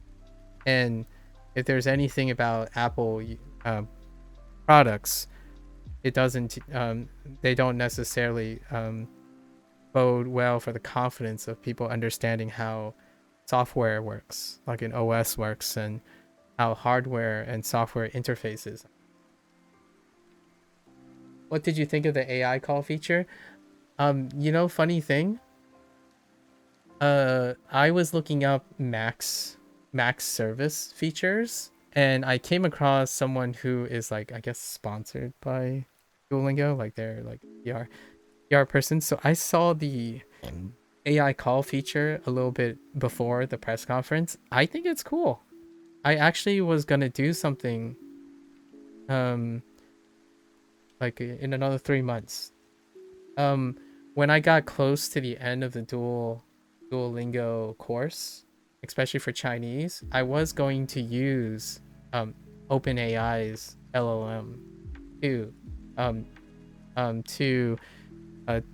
prompt farm, to prompt, like create a prompt database. So I was gonna do like a thing where I write all the prompts, keep track of the history, and create a role playing, a simulated role playing with AI, with LLM, right, a large language model. And what they're doing is effectively, but I thought is great as a scalable product, right? And I imagine they're taking a LLM and then doing like their own data sets, right? Adding data sets to enrich for it. And I'm going to do that. Actually,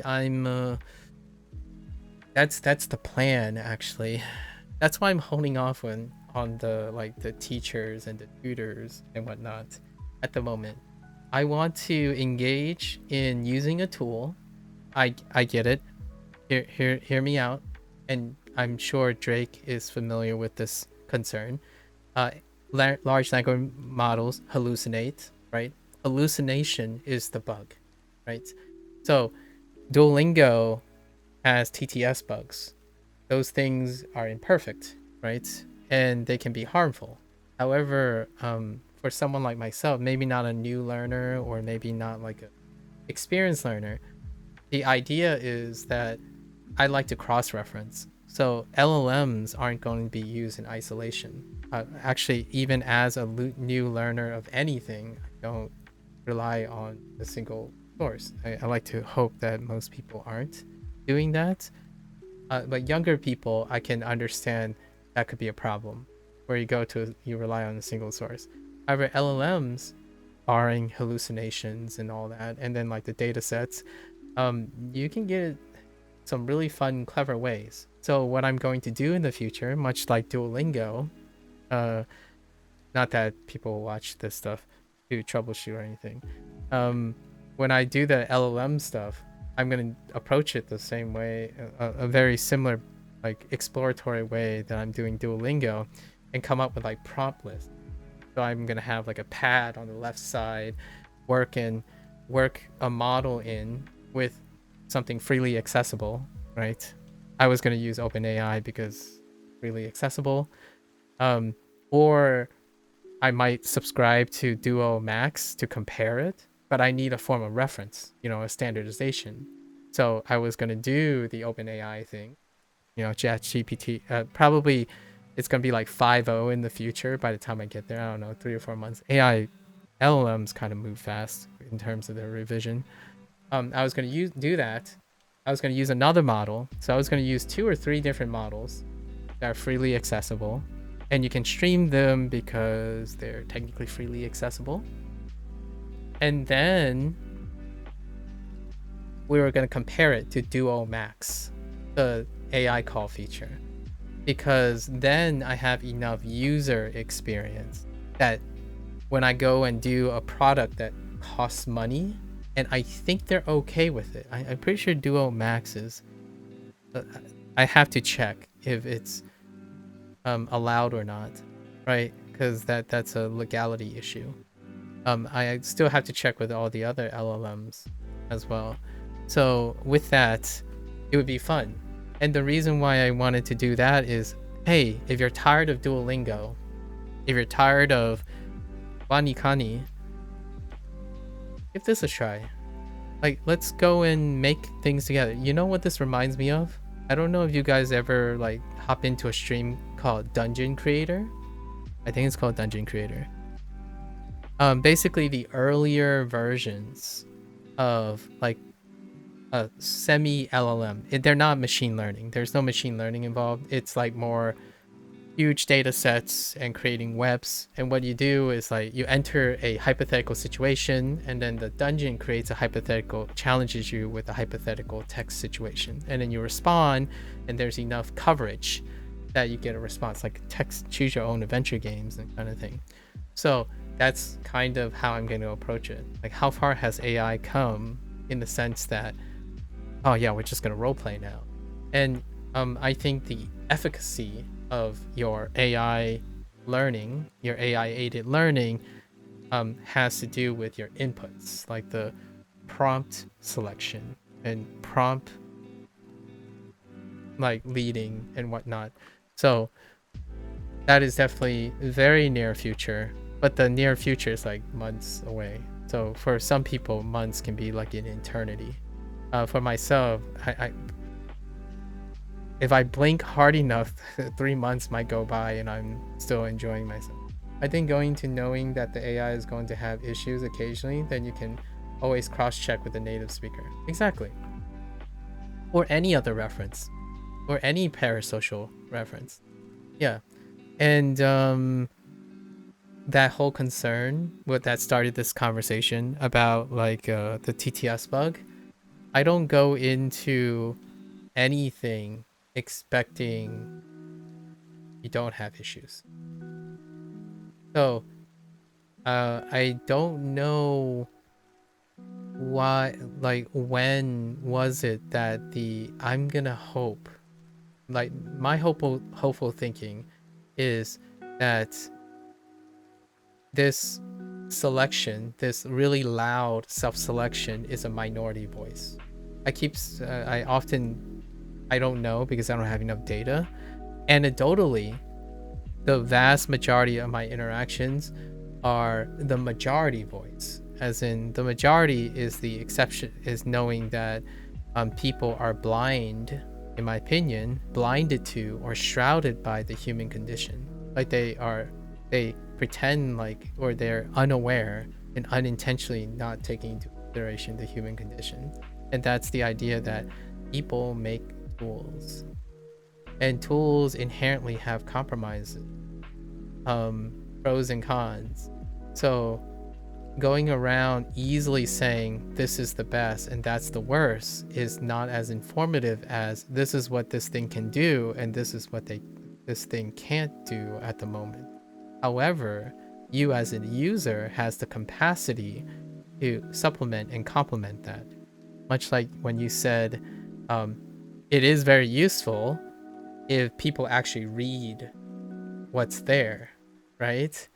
So yes, the user defines themselves and the tools are there to help the user. The tools do not define the user.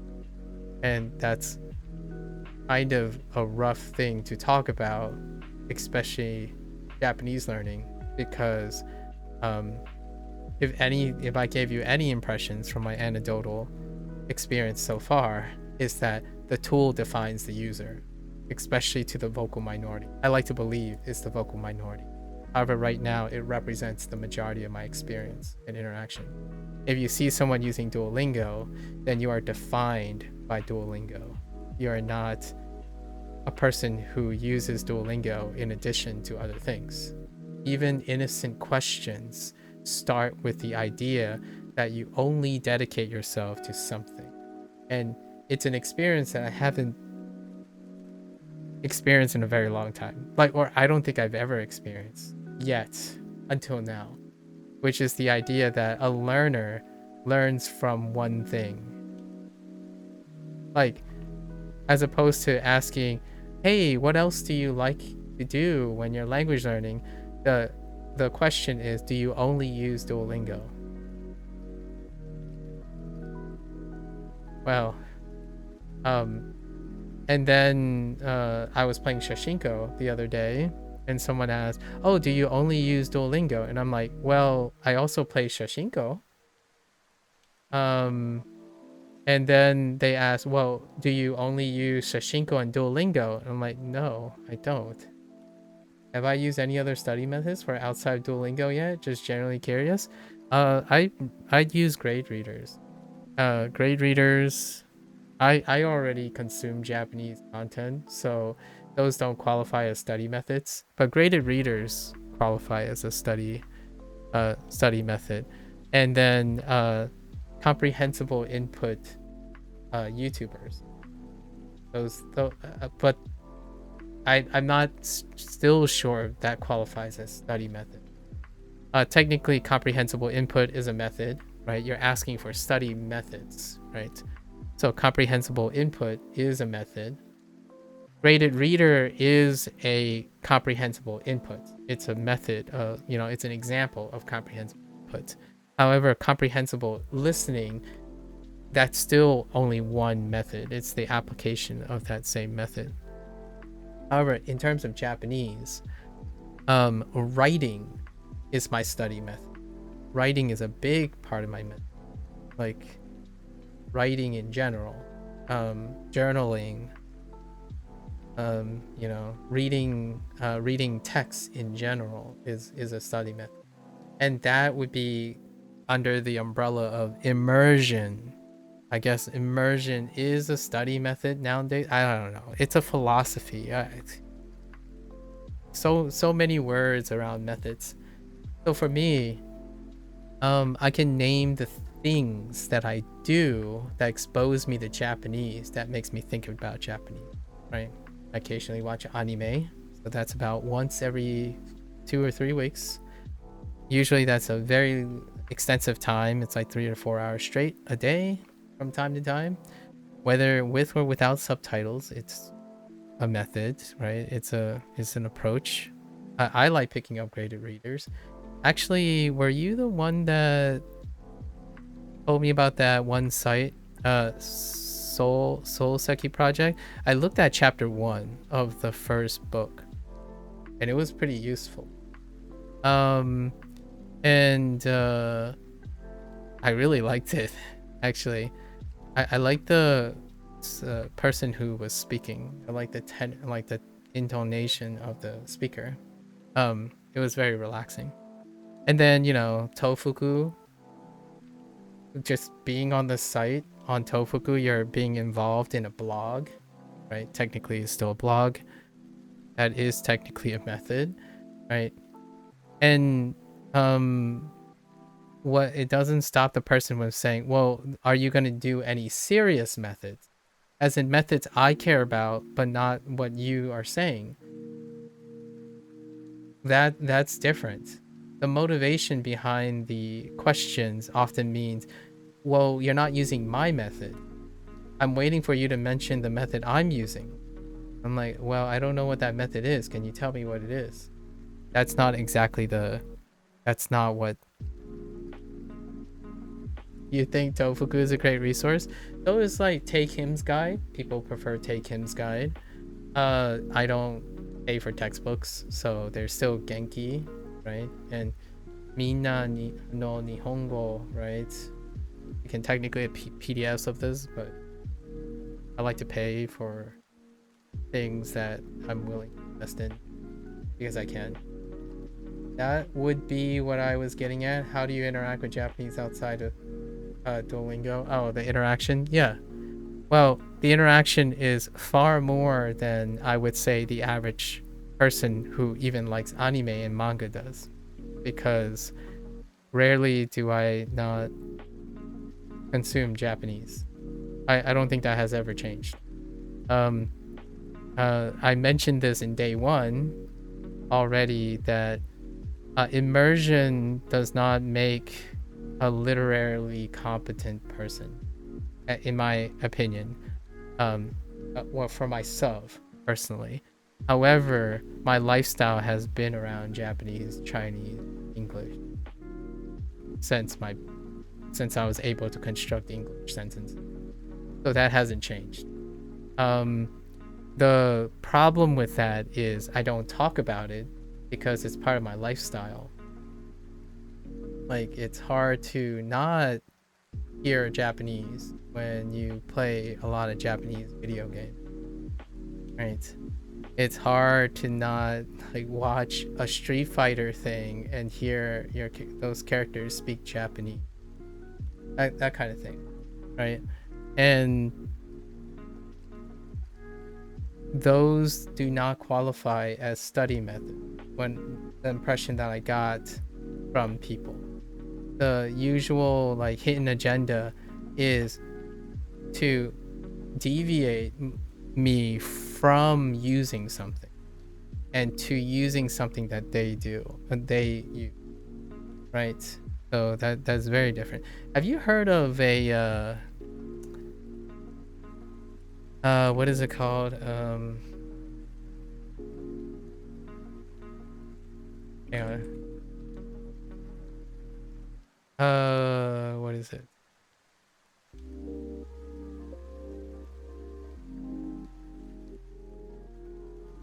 Have you used JPDB before?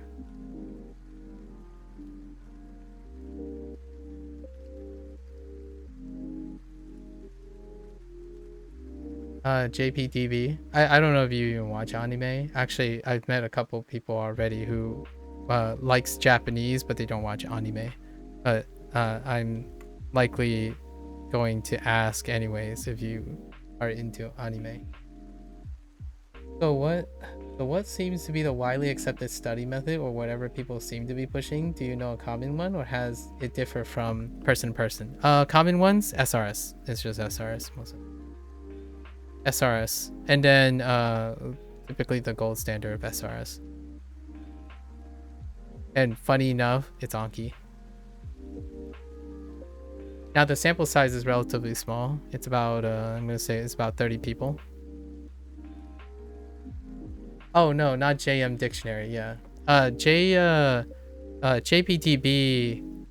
is a Japanese anime assessment tool. So you can like watch anime based on specific metrics, and those metrics are supposed to help guide comprehensible.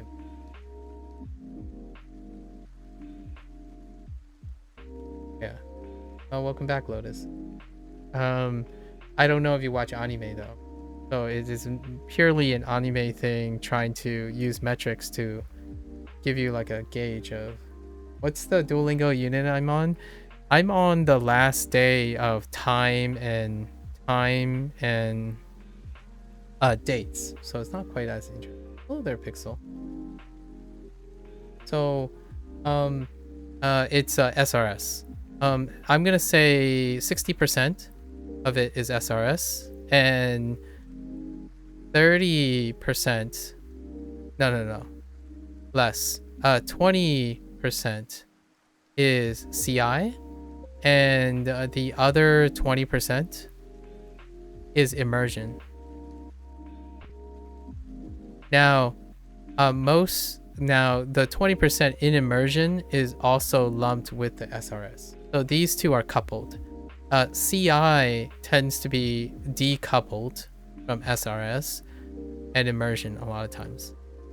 So these two tend to go together. So find a form of SRS, then plus immersion. And then the SRS has a double standard. The SRS have a double standard in the sense that you're using SRS for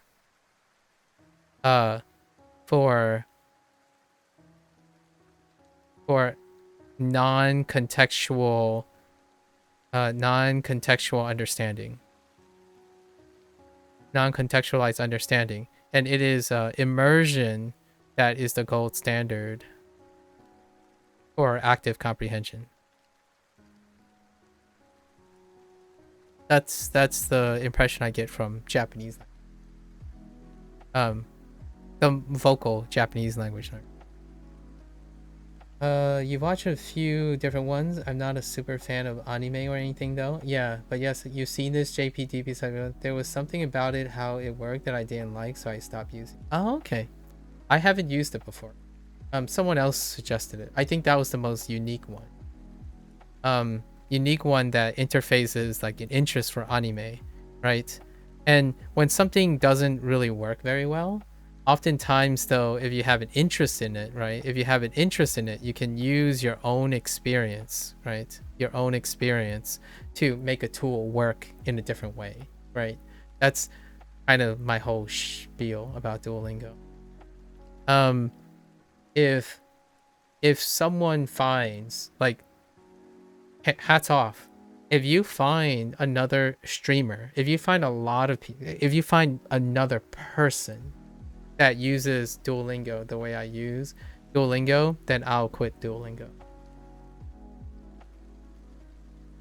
Like really, like if you find a convincing argument that there's another streamer who engages with Duolingo the way I do, and they're like 4 years into it, and they have no idea what's happening and what they're doing, and they're so upset with themselves, I'll quit Duolingo. So feel free. However, with that said, I know that was a bit of a hot take. For me, tools are tools, right? And I think this was an interesting one for anime likers, because there aren't something like this. My favorite Japanese time.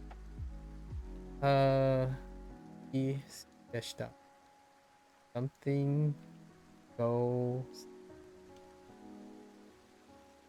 Something else.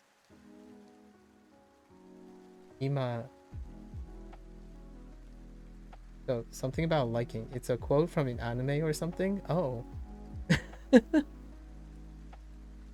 Something about liking something. There's a lot of liking. I think your problem with JPDB was the same issue I had with Anki, which is I was supposed to rank my sub on how well I remember word, and I was like, I just want to right or wrong. Oh, okay. Yeah, that's fair enough. Yeah, it's not giving you the proper feedback. That's totally understandable.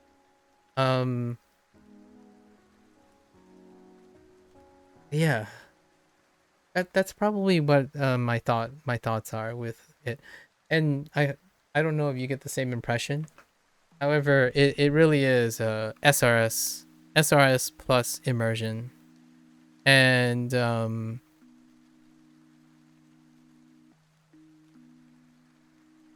SRS is the step to immersion.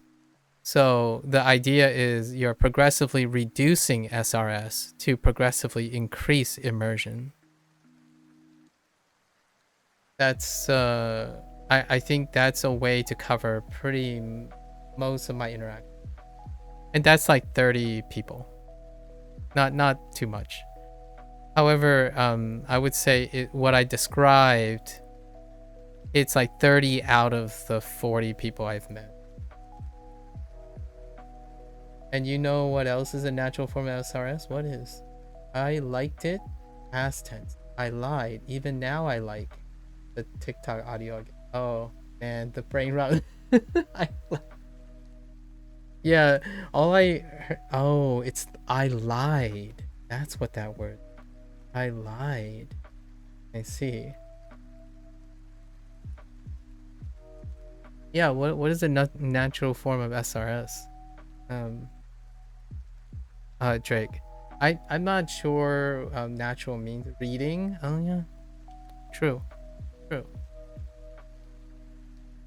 True. I I can agree with that. A natural form of SRS, huh? Yeah.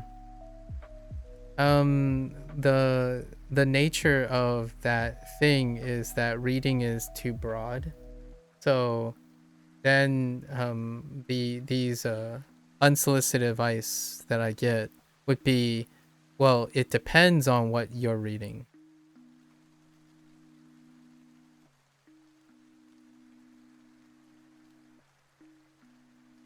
right? And then I'm like, oh, okay. um I think it's fun. And then it's like, well, if you're having fun, you're not serious about what you're reading. Oh, okay. I guess I'm not serious about it. Does it though?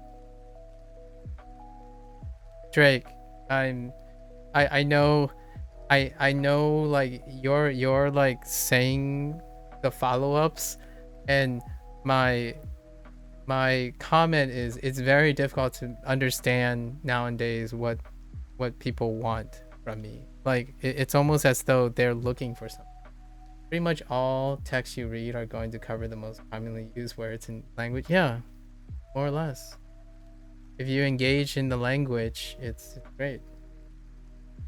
I think most of the part, the people that the individuals that I spend most time with now are people that are taking it in strides, engaging in the language when they can, and they look forward to it, or at least I hope they look forward.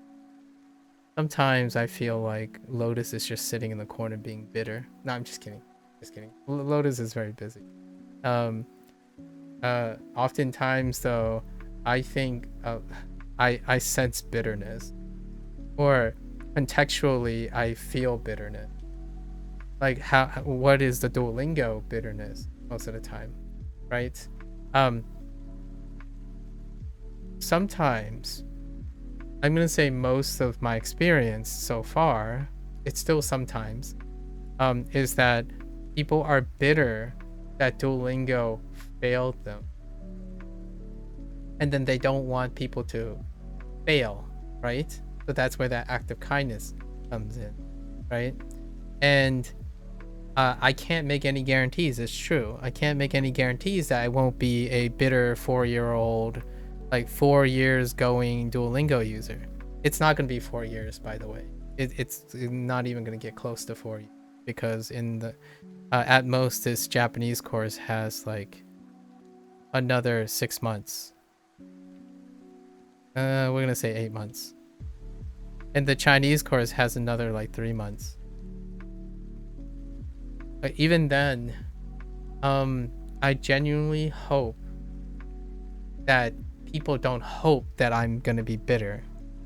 It's the weirdest thing. In my opinion, it takes a very type of bitter person to want other people to be bitter just so that they can feel good about being right.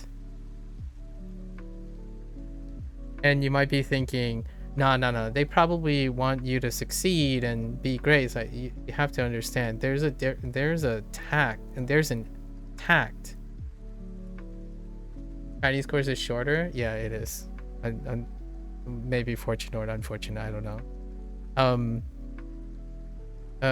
What you call it, what, righteous indignation is fantastic when you're trying to prove yourself to other people. Righteous indignation at the expense of another person, I'm gonna walk away from that. Hoping someone will fail so you can feel good about yourself, I hope I don't ever give anyone that intent. Like, I really hope I don't. I have been accused of being that person though. you know, the people who accuse me like, oh, you just always want to have the last word, or you always want to be right. It's like, I never said I was always right, and then therefore it fulfills the prophecy, because I don't like using words like right and wrong most of the time. And that's largely how I circumvent and prevent myself from being roped into that type of personality. Like, oh, it's me and you. It's like, no, it's us. My stranger person, hear me out. It's us, not me and you. It's us. At least I want it to be us. You know, a collaborative effort. That's crazy, crazy. Hello there, Victor. How are you? Are you still front loading? Front loading. I keep saying front loading. Are you still onboarding? Us and them. Ah, I knew. I saw that coming. Us and them.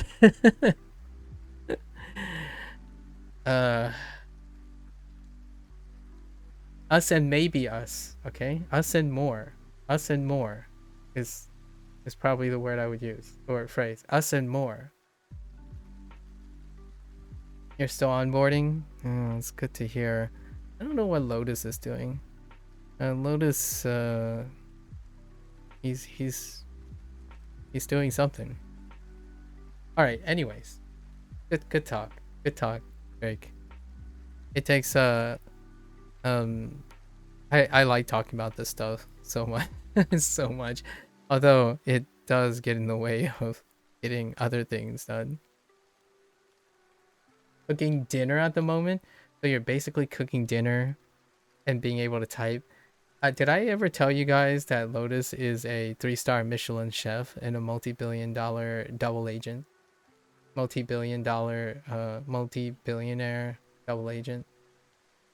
And now he's busy showing off cooking while being able to type and talk about random TikTok Japanese memes. You know? And describe why I'm busy the last few weeks later. Oh, okay. EB reading was today. Background check finished. You wrote my letter today. Trying to get part-time remote at your current job. Oh, interesting. Wow, you're double downing. I like that, Victor. I like that. We're here for, as an update, we're here. Drake and I had a really long conversation. A long conversation yesterday. And I think it might be going deep today as well, a little bit. Just reflecting on the experience, what it's like. I'm not like upset or anything. I like talking about experience. I think language learning on the Twitch platform can be a thing for a very specific type of people, but it can be more of a thing if one goes into it with a particular mindset, in my opinion, right? However, the things that I have been sharing are the things that I would like to think makes it very, very difficult for anyone to really want to language learn or show people why language learning is fun. Because ultimately, I don't get the impression that people like learning language. But what I mean by that is not the people who are here, who's like babbling about language learning and their experiences. I'm talking about the people who come here, say something like that sounds like bitterness to me, not even at me. Like, they're not even angry at me, really. They're angry at whatever this is. And that's all that is. When I hear someone say, oh, I picked up Chinese again, that warms my heart. It makes me want to put another 3 hours into language learning. That is a rare gem. That happens that happens like 10% of the time. When someone says, oh yeah, you know, I just wrapped up a lesson today. Oh yeah, what did you learn? It's like, oh yeah, it's this and this. Oh, I also thought about this. I think those regular interactions pale in comparison to someone who comes by and says, yeah, you know, I'm just completely burned out. Like I don't even know why I even bother language learning. This is subtextual. Their comments, that's what I think they're trying to tell me. Like the subtextual feeling of how they're speaking and talking about their language learning is one of disinterest or fatigue. And I echo what I say most of the time. I hope you're choosing to think. I hope you're doing what you need to do, get a job, fund your life and whatnot, but choosing to do things that you want to do and enjoy doing and continue enjoy doing. It's a dream if it's one in the same, the things you need to do and things you want to do. That is certainly a possibility and a rarity. However, man, boy, if what makes you feel better about language learning is going to someone else and say they're learning language incorrectly and wasting their time, I don't even know if you can constitute that as language learning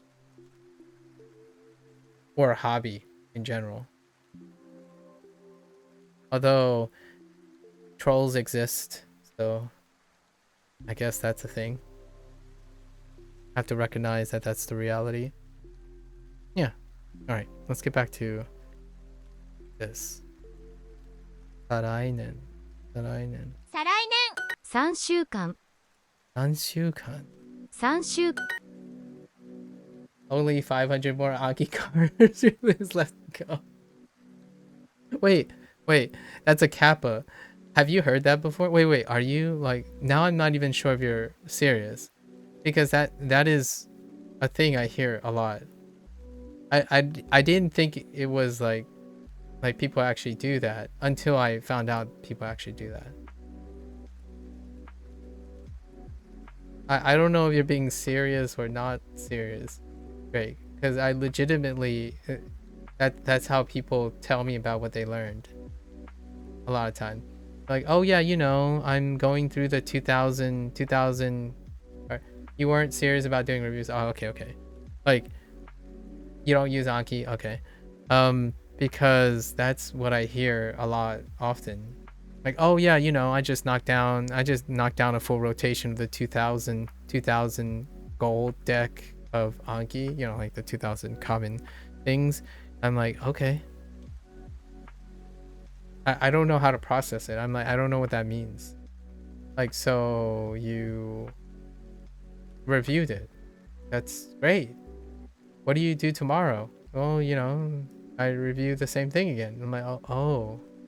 Like, do you want to, do you, and it's my bias, I totally admit, when I hear someone do something like that, it's like, have you used it?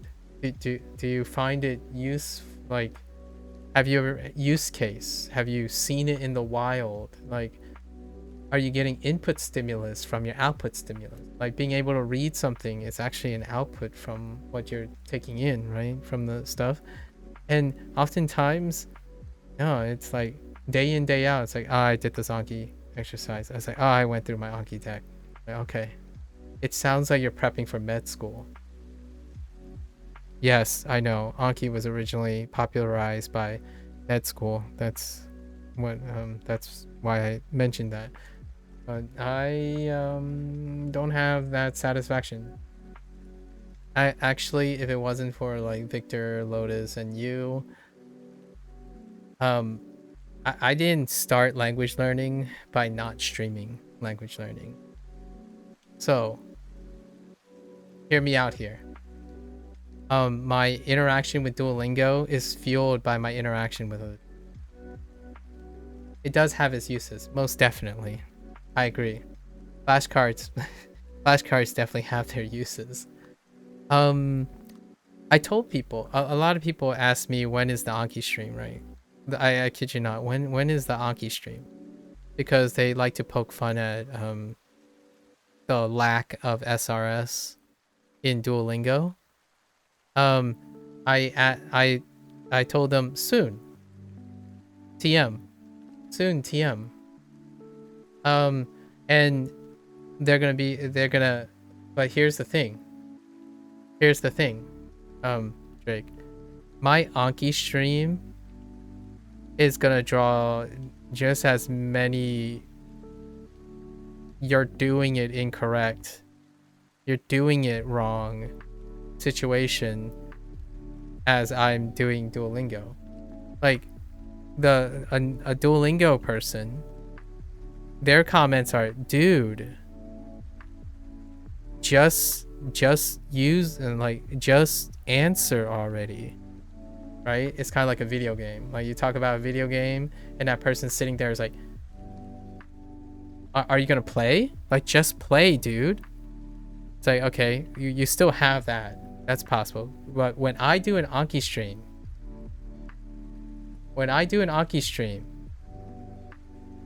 I'm not going to be using Anki flashcards.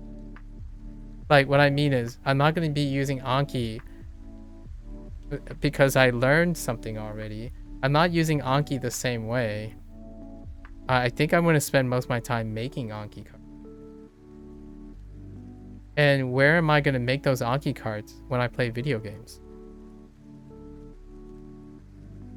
So yeah, someone made a comment about my video format, like how my cam obscures something. There's a reason why it's only like a part of the box in my layout. There's probably going to be a little box right above here. That's going to be the Anki thing, where I write and collect notes on it. And then I'm going to be playing video games. So the Anki stream, when is the Anki stream? Probably when I start making cards, my own cards. Because all I see Anki is a flashcard. It's a very convenient place that I don't have to like buy paper. And then it has other functionalities that I might be able to use. It might be useful. I know when I need to study and when I don't. And I can gauge manually, you know, test myself, quiz myself, evaluate myself regularly. So regardless of what the SRS is, sometimes, hear me out here, with the utmost humility, I am the SRS. I mean, it's a skill that you had to develop when you go to college, at least I hope, and graduate school. You have to develop manual SRS. When I play Shashinko, I schedule myself, my SRS, and how I measure SRS. So I understand how Anki is really helpful to someone who don't do that, or haven't done that, or doesn't care about, or didn't want to invest time into how they learn or how they organize things. Yeah, look forward to it. I mean, I got some good ones way back too. I talk about them. I bring them up all the time.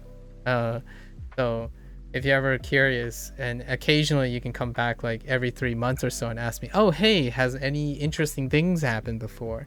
I'll probably digress about some weird interaction. I think right now the biggest interaction I had was the guy that said I was a sociopath and I'm like delusional and I really seek therapy immediately because I'm a guy who's so jaded and delusional that don't even recognize that I'm a monolingual English speaker, which I'm not, but that's a different story than being gaslit to thinking that I have sociopathy. And I'm not saying SRS can't work either, because it definitely does. I just use a different app. I see. The question is, what app do you use, Drake? You holding out on me? You holding out on me? That's certainly true. People always think they know better. Yeah. Those type of people. And what I mean is, the people who find it rewarding or motivated to know better. I don't get any satisfaction from knowing better because as much as I'm a very, I like to think I'm a flowery person. Oh, you're just keeping the secret sauce to yourself? All right, that's fair. Don't worry, I'll hit you in the DMs. It's perfectly all right. What you call it? As much as I sound like a therapist all the time or trying to be positive, being realistic, in my opinion, oftentimes you don't want to be like I want to be hopeful. I think my hopefulness or my outwardly hopefulness, it's a coping mechanism for maybe a first 18 years of depression and like chronic problems and stuff. That person, that's what in my opinion, when I start thinking about, I let people gaslight me into that type of mindset. You don't have to. I was like that when I was like 18. From an age of, let's see, 6 maybe, when you can comprehend like more higher level things, to the age of 18, maybe even to like 20. You don't have to remind me about that. When you go around saying you know better and that you only care about their success because you know that you're successful, I'm over it. That was over 20. That was over 2 decades ago. You've used Wanikani to spill the beans, though? Oh, okay. I'm glad you used Wanikani. Yeah, I saw real results from using that term. That in terms of kanji, I was able to recognize both meanings. I feel like they really do teach the most least common words in kanji on the app. Excellent. I see why you like tofuku too. You cheeky little devil. That's fine. I think what you call it, lots of people use Wanikani. Actually, I think Wanikani, if I were gonna say, wow, the people that push, says Anki. The people that are with me, as in like hang around, maybe have too many busy lifestyles going, like cooking and talking about Japanese culture, Wanikani. It's actually like, it's glowing. I would say nearly 100%, like anecdotally. So we're talking about like 8 people here. 8 people are going to get behind Wanikani, but also it has a strict right or wrong answer box, which you also like. Oh, so you're a strict right or wrong answer box kind of guy. I see. Like, I don't use Wanikani, and I make sure to tell people I don't use Wanikani. However, when I hear people talk about Wanikani, right? Like the way they talk about Wanikani, the way they interact with each other, I think it's a incredibly, it gives me the feeling that it creates a sentiment, at least in my opinion, that is very positive. Meanwhile, as great as Anki could work, I get like 70% bitterness and like 30%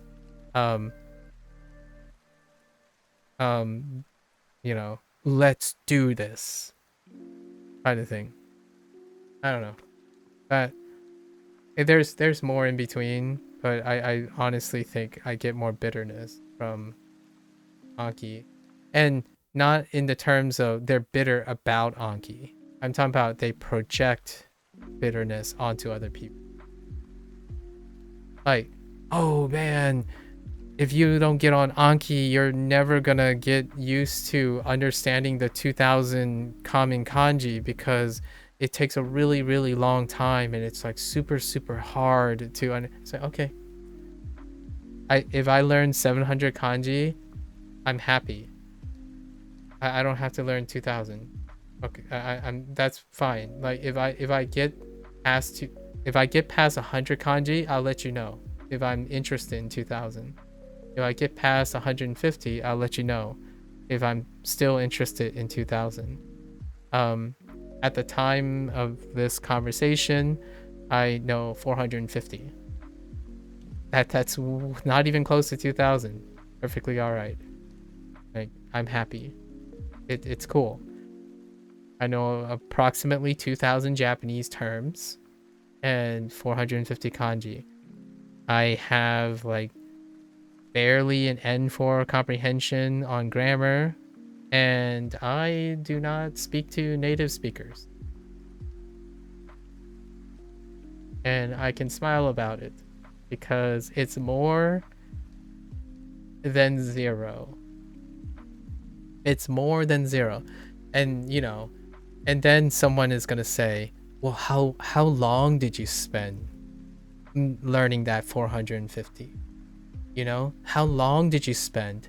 And I'm like, okay, I spent about 4 hours and then 2 hours yapping every day on Duolingo. And then I spent, oh yeah, pretty much every waking moment of my life I spend messing around in Japanese. It's like, oh, that's too long. Like, you can definitely, I'm sure you've heard this somewhere. You can definitely, if you download the 2000 set gold deck of Anki cards, you can knock it out in like a year. It takes a year for you to learn the 2000 most common kanji. Like, all right, that sounds cool.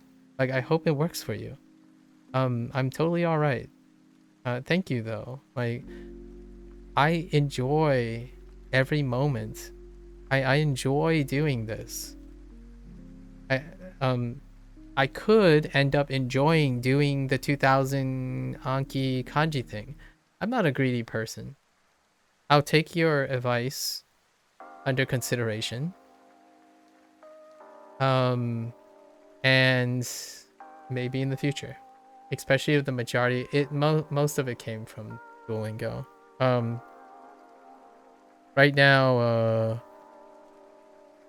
350 of them came from Duolingo. 100, actually maybe even less now, because Shashinko has like very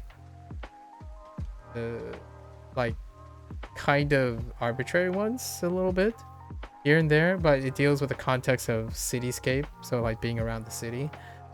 However, as Duolingo is at higher like regular pace and Shashinko is like occasional on and off, eventually all the Shashinko ones get covered by Duolingo.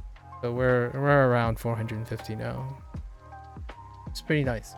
So you're guessing the way you talk about your stats, you keep track of them somehow? I do. Actually, Duolingo does a fairly excellent job at keeping track of them.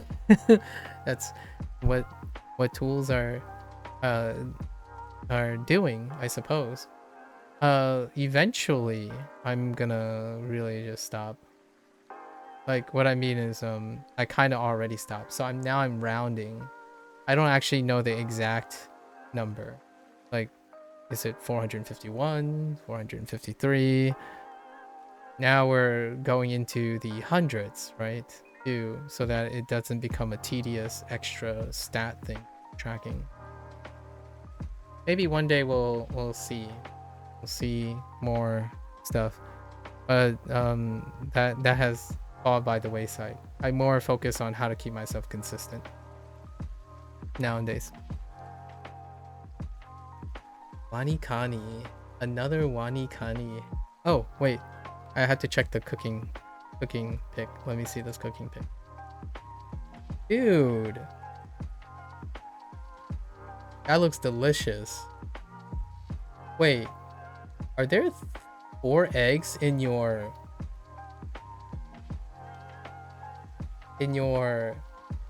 It's kind of hard to tell what it is though. I do see eggs. I see a generous spices. Some tomatoes, maybe celery.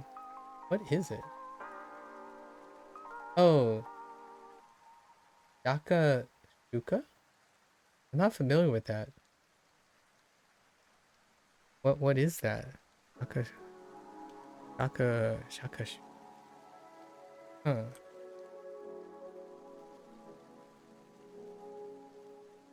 Oh, it really does look like that. Oh, that's feta as well. Oh, okay. Tomato, brie, onions, peppers, and 4 eggs. Man, I just salivated. Sorry. That sounds so delicious. All right, man. All right, Lotus. Not all of us are 3-star Michelin chefs, okay? I don't mention unless people ask because people kind of roll their eyes at it when they hear it requires payment.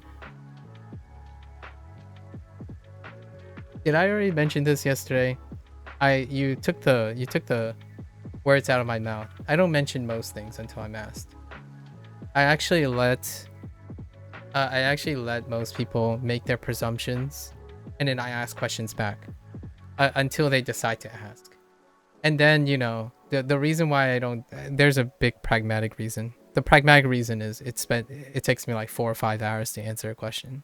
I'm sure you've already come to that conclusion at this point. I think Lotus can speak volumes for how long it takes me to answer a question. So typically I just wait until someone asks me. So I get a lot of unsolicited advice. If they don't ask me if that advice is useful, then I won't tell them if it's useful or not. I'm like, thank you for sharing. That's the best I can do. Like, I appreciate your candor, and I'll take it. The great thing about that is I'm benefiting from all the encounters. It gives me experience. How do you talk to someone who wants to hate you for using Duolingo? You should make a Twitch bit option to answer the next Duolingo question. Oh no. Oh, are you throwing shade at my inept to complete this lesson? Wait, what lesson am I on? Okay, no, okay. Alright. We're gonna focus, Lotus. But dude, that looks delicious. That looks really delicious. Are you sure? Are you sure you're not a Michelin chef? You know, Michelin star chef. 4時間 Yojika. Yeah. Okay, alright, Lotus. I'm gonna throw some shade at you, okay?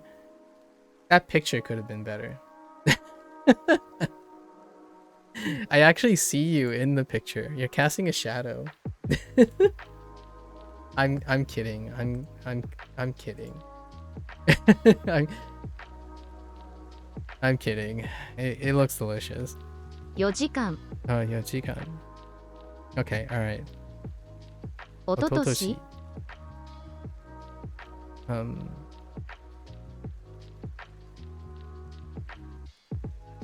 I was gonna speak. I was gonna read this as 15分 instead of 10 15分 just to trigger people, maybe trigger someone. 15分 15分.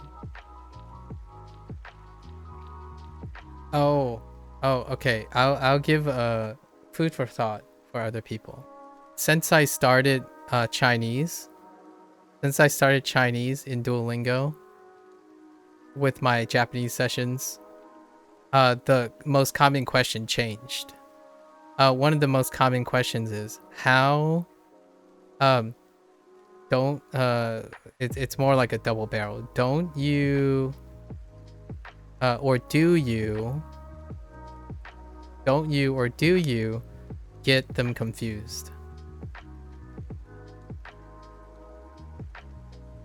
That's the more common question nowadays, as opposed to almost in contention with like, do you only use Duolingo? That's only good for one question, so the other one is too. 再来年 I will not answer that at this point because it will take like another 3 or 4 hours. 3週間 再来年 I typically start with the short answer is no. The long answer is yes and no. However, it's a good to me it's a good thing, not a bad thing. The question, the way they phrase the question is assuming it's a bad thing. It can only be a bad thing as opposed to a good thing or a mix.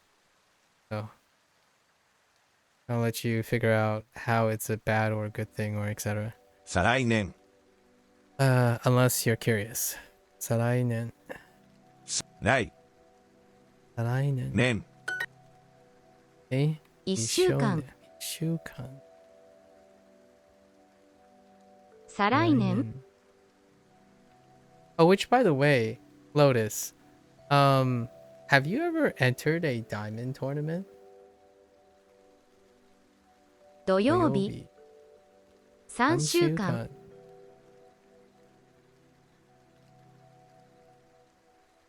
40分。In Duolingo. I'm saying Duolingo. You never won one though? 3、The requirements are so low. I bet you're gonna win the one I'm in. It's so low. People like don't do anything. Maybe it's just me. 3、 3週間。おととし。おととし。3週間。3週間。2日間。2日間。再来年。再来年。2 2週週間。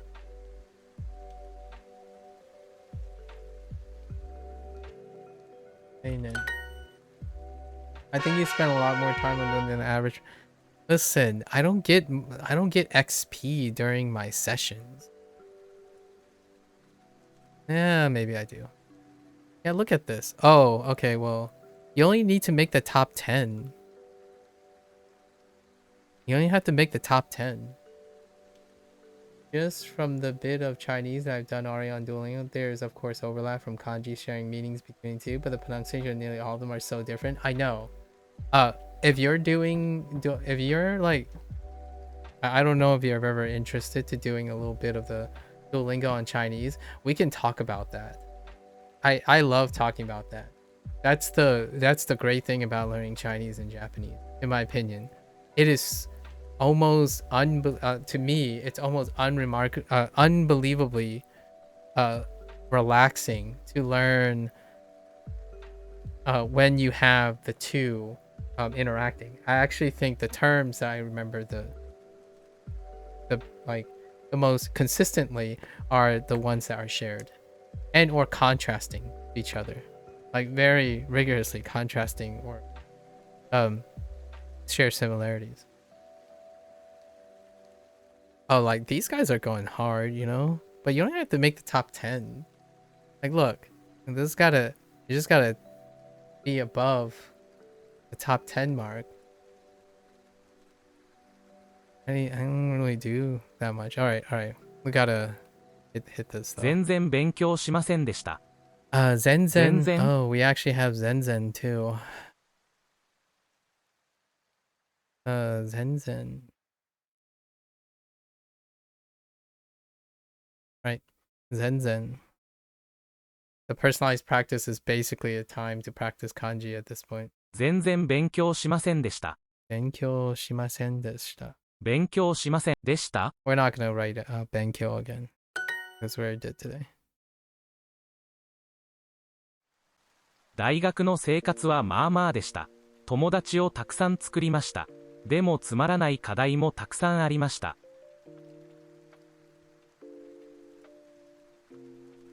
Some good, some bad. Yeah, all those other people on the leaderboard I would consider to be Duolingo users. テニスの大会。テニス Tennis No. no kaitai. 大会 Kaitai, sorry. Wait. Yeah, テニス kaitai. の大会。 Taikai competition. I don't think I have Taikai yet. No Taikai.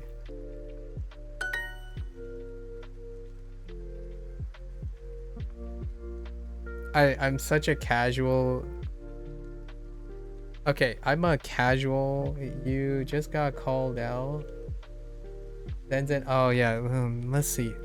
Listen, I noticed the coincidence. Okay. Then benkyo shimasen deshita. All right. It's not true. It's fake news. Okay. I do have to admit though. I think I really. I just don't spend the time doing the same thing. It'd be great to do. Me currently sitting around 39 for the week, and the first place on the board has 150. There is like this whole like subculture of farming, and yeah, like the idea is be just good enough, you know, just good enough to get the perks, and that's about it. I do just well enough. What is that saying? I'm more of a guy that like I know what I can do. It doesn't mean I have to do it. And I like that. Sometimes I'm pretty you're gonna have to ask other people, but I think I'm a pretty chill person. I don't know if Lotus feels that way. Talking 4 hours about something like Duolingo and stuff, that might not seem chill to other people, but I certainly vibe all my things. I don't give, at least I hope I don't give people any feeling that I'm urgently in need of something. But I'm not a pushover. Good. Nice. I think that's the first time. You might actually be the first time who said I'm not a pushover. I can't tell you how many times I've been called a snowflake. I know. That term is like a pretty dated term, but you do encounter that a lot of times. Bijutsu. Bijutsu. No. No bijutsu. Bijutsuを勉強しました。or に。お。漫画家。漫画 No, just manga. No. 漫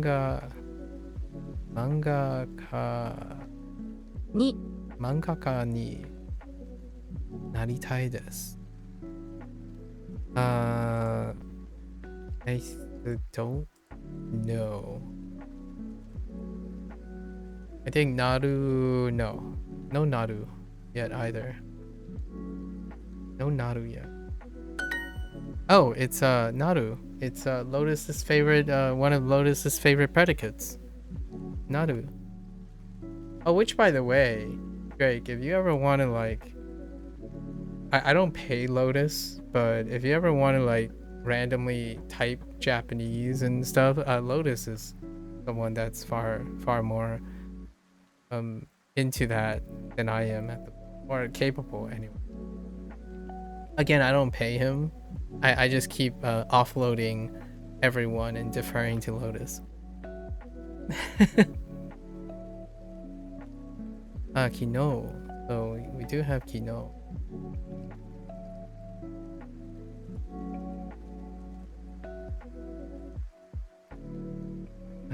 Taikai. No, again, no Taikai. Okay.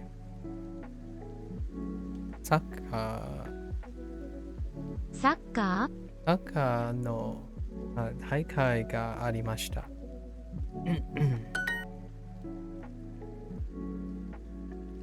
漫画家 Yes 漫画家好きです。漫画家をなりたいです。Oh, 漫画が好きです。I'm like, what's going on? 漫画家になりたいです。スピーチは本当 Oh, that's a great way to remind myself of a vocabulary that I keep omitting. 本当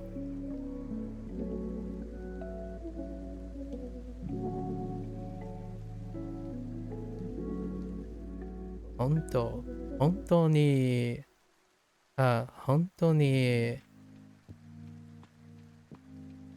長かったです。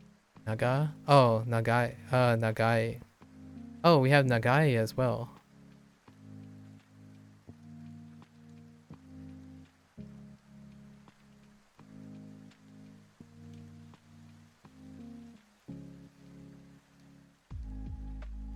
I want to. Oh. No, I said naughty. What? I didn't say naughty. Did I really say naughty? Oh. If I did, I meant to say naughty. But alright.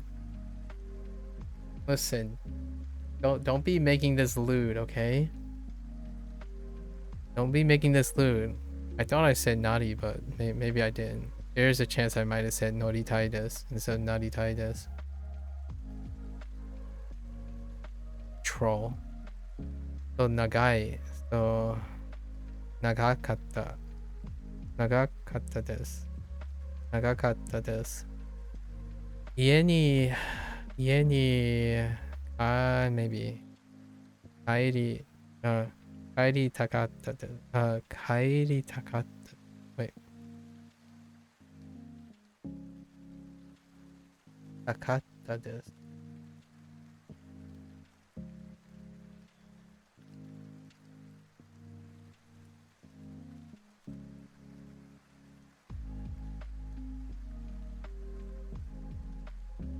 Oh, right. This is that special one. Where they took... Oh. Wait. Right. Miru.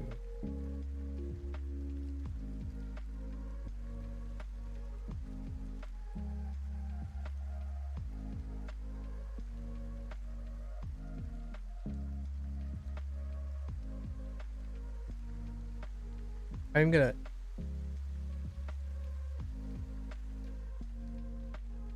Listen, I'm pretty sure I said naru is your favorite predicate, okay? I didn't say noru. Noru sounds wrong. Okay. Alright, I need a little help. I think I need a little help here. So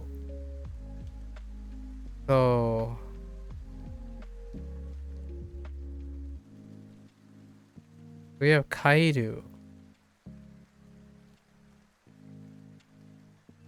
Ri. Akatta. Oh, right. Just kidding. Never mind. I don't know. I'm 帰りた fine. かった Yeah, never mind. I understand. I was being a pep. This is conjugating a predicate, not the same thing. I was thinking adjective. Just kidding. Just kidding. I was like, wait a minute. Why isn't this like conjugated like a what you call it, like a e adjective? And I'm like, wait, that's because it's not an e adjective. Okay. Kenzan. Kenzan no 成績は いつも良かったです。I don't think I have 成績. Can I guess what 成績 is? I don't know. Maybe the first character is this? Nah. Seki. Do I know Seki? No. Now I'm kind of curious. Seki. Dang it! It's the same part. No, not even close. I don't even know. I don't have an example of either of those characters yet. That's not happening. I don't have an example of either. Alright. You know, tomorrow is the first day of Inktober. The first one is... Naru? Yeah, I know. I noticed the heckin' Naru. It's gonna come in a later chapter when they go back to school. They're probably gonna pick Naru, right? Yeah, I know. Naru to become. It's your favorite predicate. Listen, you need to calm down, Lotus. I'll remember this, okay? Like the first time I remember about your heckin' Naru. Wait, what did you say? Operating on a delay here. Oh, okay. Oh, what was it? Naru. I think you wrote like, oh, Naru in like Japanese. That's a very useful. That's a very useful word or term. Yeah, Inktober. Inktober is coming. Tomorrow is the first day of Inktober. And I am so running late, but yeah, tomorrow's vocabulary is baku paku, and I think baku and I think it's bei beibao. So we gotta draw something for beibao and paku. Of all things, I have an idea. I mean, I'm gonna draw a backpack, but how it's gonna be related to Chinese and Japanese is the fun part. Starting tomorrow. I have to keep ahead of it though, so I gotta make sure I make time for it.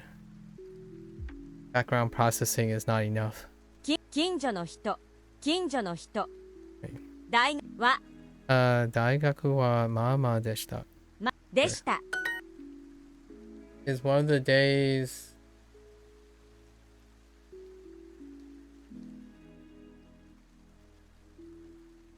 Bao? That's a good question.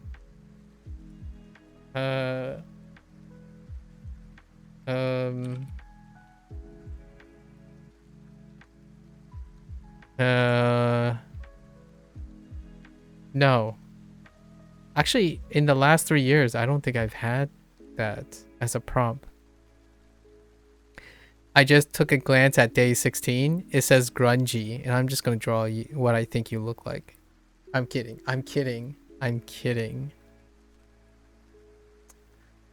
It's number 20. Number 20 is Uncharted.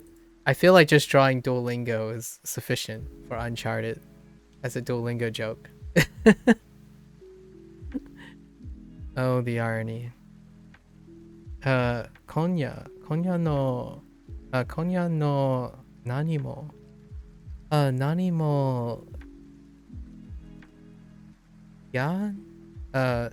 cancel します。cancel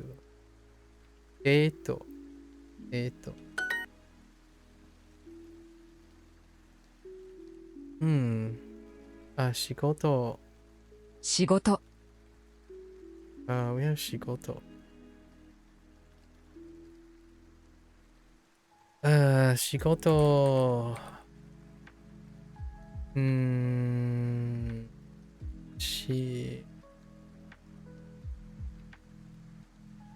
Wait, that's not it.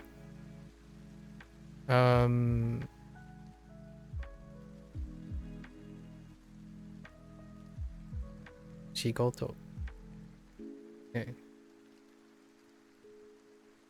You know what I look like. I know what you look like. I know. You use it as your profile pic. But who knows? That might be like a 10-year-old you.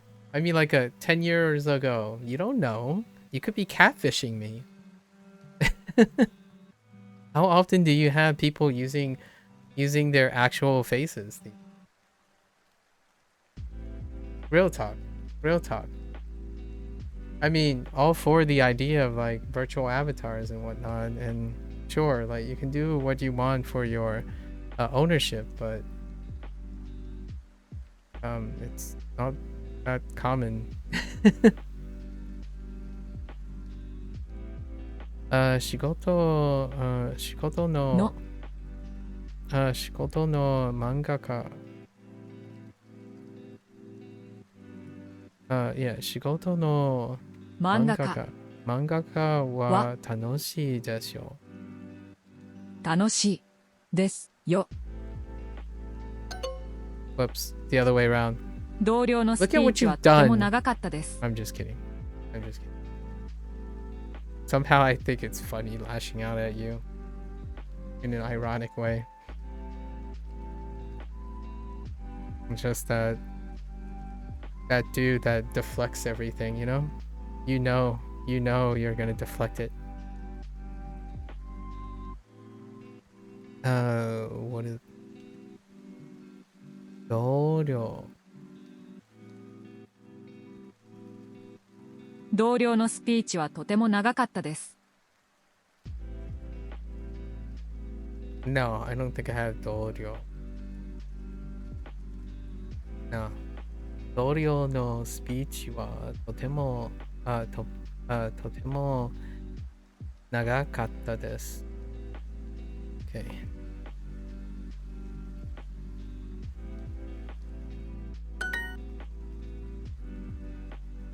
I'm going to cancel the afternoon meeting. Afternoon. So 午後のミーティングをキャンセル。キャンセルのします。キャンセルします。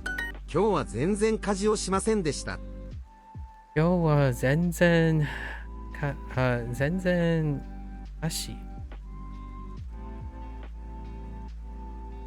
事 chores 家事をしませんでした。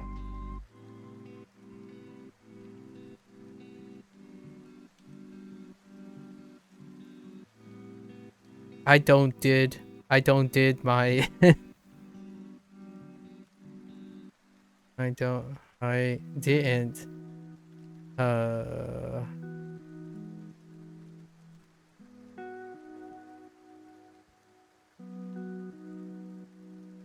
マジ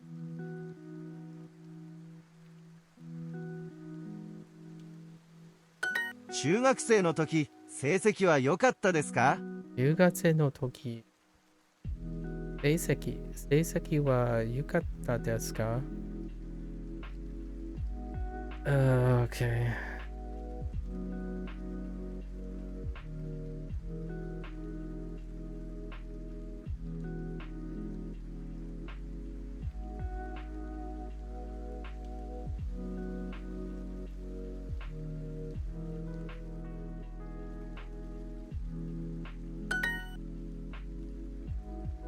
What do I do here? Oh yeah. 漫画家の仕事は楽しいですよ。Alright, we're gonna speed through these. 今日は2月2日です。今日は2月今日は2月です。Wait, 2月2日です。です。Okay. The day of the week is April 4th. 4月4日は何曜日ですか4日4月は何曜日でか。2年かかりました。2年ね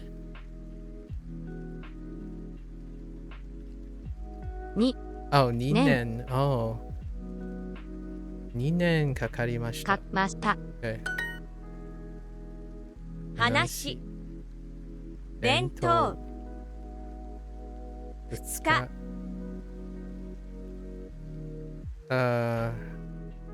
外国11月。今日は1月1日です。今日は1月1日です。Okay. 昨日は6月6日です。6日です。ね。昨日は6日6月。I keep writing the day before the month. What is wrong with me? Oh, でした。That was yesterday. 10月10日は何曜日ですか10月10月10日は何曜日ですか Okay. What day of the week? Okay. Yeah, 3月3 3日は何曜日ですか？ 3、3日は何曜でか。8月8日は火曜日です。8月8日は火曜日です。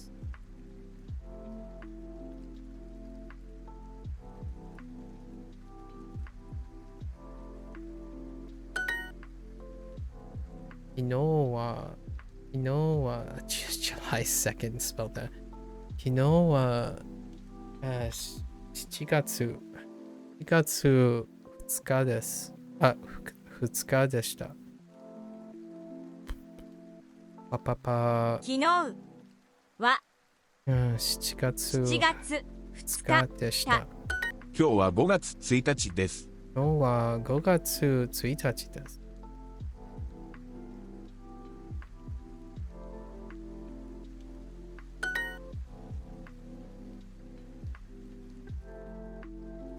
5月5日は何曜日ですか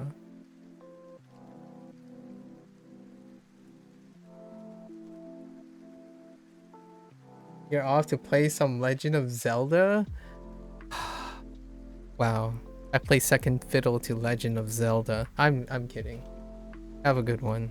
Enjoy your Legend of Zelda. You're gonna have to tell me some experiences with Legend of Zelda. I don't have a Switch. So let me know if you found something interesting, like Japanese wise even. Yeah. Write some notes down. I wanna hear some, because I'm like getting close to, I'm about to start playing Cobalt Core in Japanese.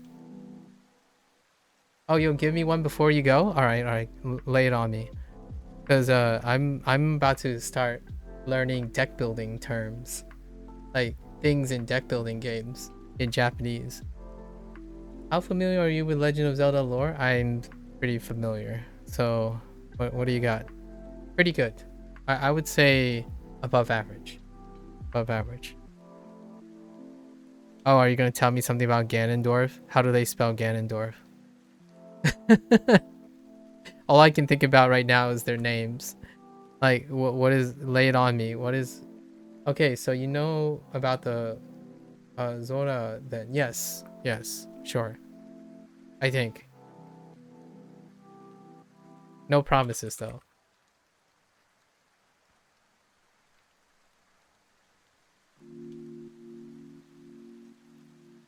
Like the fishy, I don't know what you call them. Like the fishy, like water things. In Japanese, there's more sentences ending particles besides ne and yo. Yeah, okay. Oh, are you telling me they end their sentences in a very characteristic way to give them the thing? For instance, women use wa sometimes to express emotional. Okay, go on. Oh, I'm like jumping the gun, but maybe like since the Zora is a different race, like a different species, they might end their sentence with something else. One of the endings is zo, a masculine way of indicating force. Okay, interesting. Zo. 5月5月5日は何週間曜日でか。7月7日は何曜日ですか？ All the Zora end their sentences with Zora. Oh, that's cute. Okay. Before you go, did you finish watching Severin? So there's a animation short of Severin, like a mini animation short, and one of the spells, it's like a 1 or 2 minute episode mini short. There was one of the spells that had to do with make people use funny sentences, or like funny sounds, and it's hilarious. It kind of reminds me of that, the whole Zora thing. Not quite. Blocked on my girlfriend to watch the last third or so. Oh, okay, because there's a mini series, and one of the episodes, all the characters said like really interesting, like funny, like weird things, and that kind of reminds me of that, where like there's a speech pattern. You've seen similar characteristics given to certain tribes in Final Fantasy 14. Oh yeah, I can imagine that. Yeah, for sure. Like I want to pick up on I look forward to hearing more about that, because right now the one, my only personal reference is like nya. It's kind of like a nya. It sounds like a nya a lot, and that's in Like a Dragon, and it's more kansai and kanto contrast. The frequency of this nya, like a really open nya, like, and if you like pick up where this sound ends up, it's a really startling difference between like the main character Kiryu, for example, one of the main characters Kiryu, which is supposed to represent like have the Kanto accent, and then Majima, like Majima, because Majima's from Osaka, and with their Kanto accent, there's like nya all over the place. I think nya is usually because they're a cat. I mean, Majima is a pretty mischievous guy, but it's so open. You pick it up so often. At least that's how I say, yeah, that guy is supposed to be from Kansai, or like from a Kansai region. Anyways, but more on that later. Let me know what you find out. Like, tell me about some like fantasy terms in the future. Like if you picked up any like fantasy, right? Some fantasy terms, because inevitably Zelda is, you know, Legends of Zelda is, without saying too much, it's kind of a Western backdrop. Western inspired backdrop. We'll report back? Yeah. Okay. Yeah, Jane.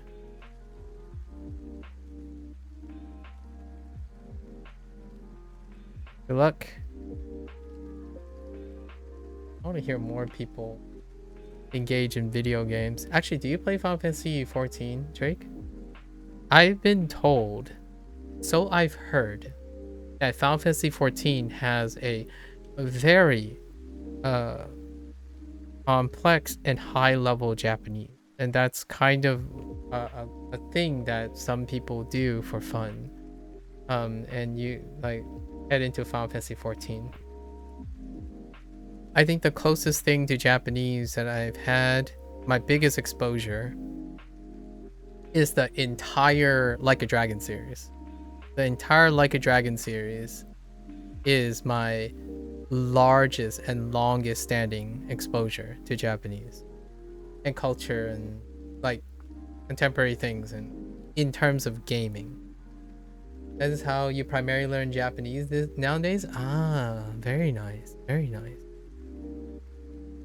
Did you also not answer people's questions about paying for subscription too? The closest thing that the MMO, quote unquote, the MMORPG that I play, quote unquote, MMO, I play PSO2 online. Or I guess it's called PS2, PSO2 NGS. So the Sega PSO2. And my exposure to Japanese comes from occasional like Japanese people who want to play on the global server as opposed to the Japanese, or like lots of people who type Japanese and are like you can tell whether they're Japanese or not, that kind of thing, because they like, you know, they have like multiple languages. Like in the global server, it's usually multilingual people who are typing in Japanese. Final Fantasy 14 has an unlimited free trial that you can play up to the end of Star. Oh yeah, that's right. True. Yes. Yeah, I am aware of that. However, I figure you'd be the one that you're like beyond that, if you know what I mean. Or has this been recent?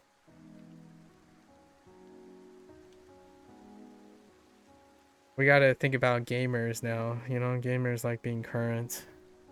Especially in a model like that. 4月7日。7日は何曜日ですか?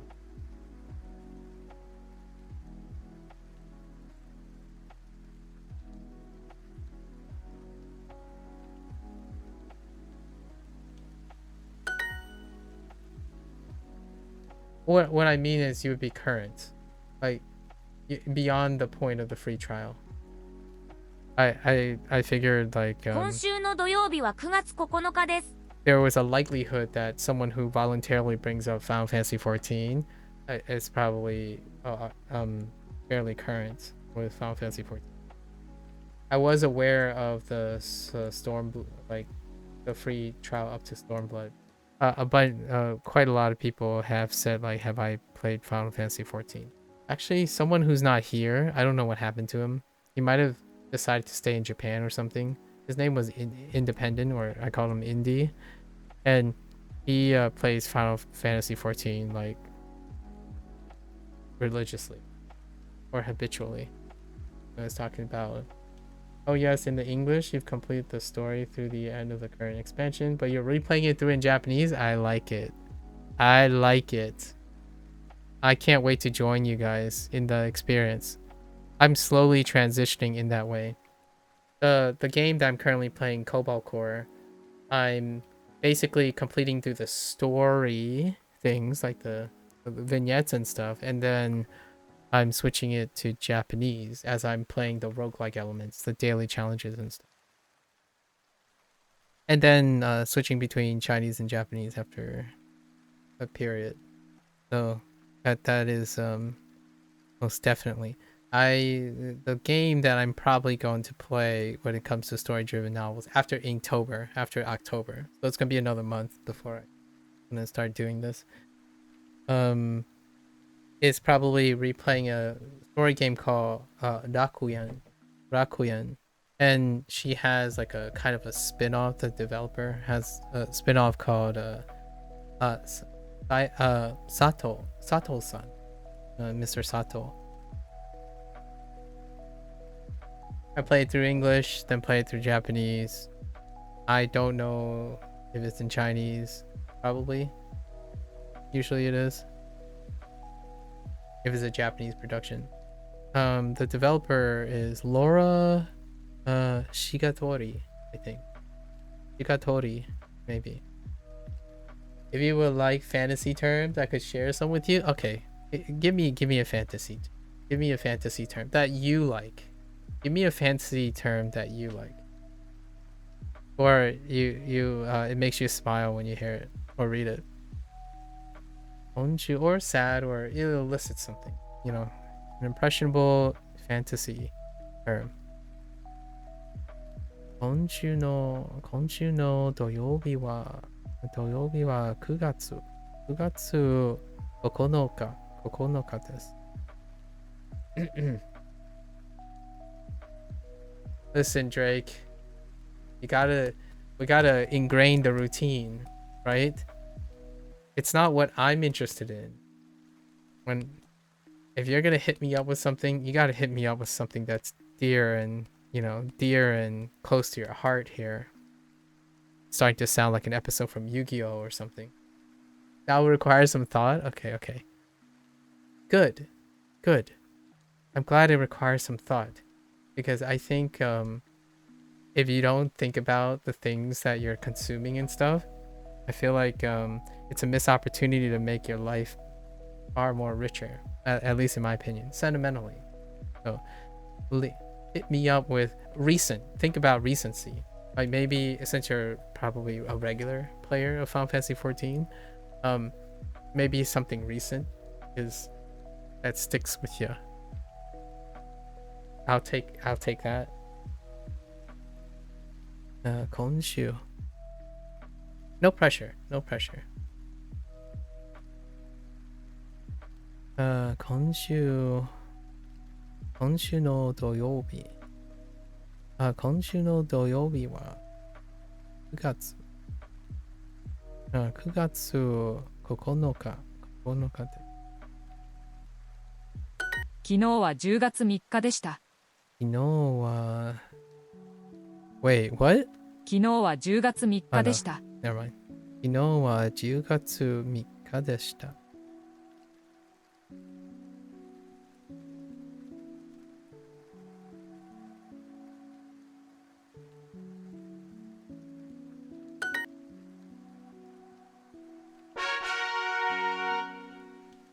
10ヶ月かかります。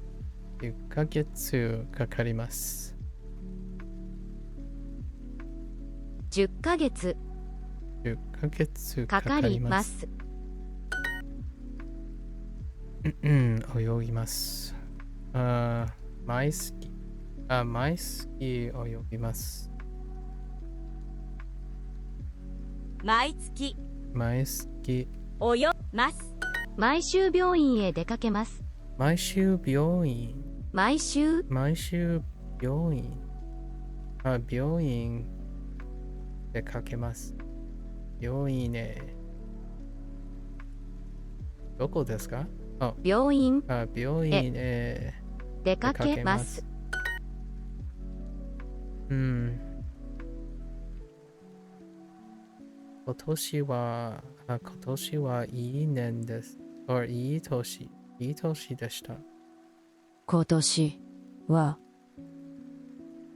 いい年でした。11ヶ月かかります。11ヶ月でした。No. 11かかります。Just kidding. かかります。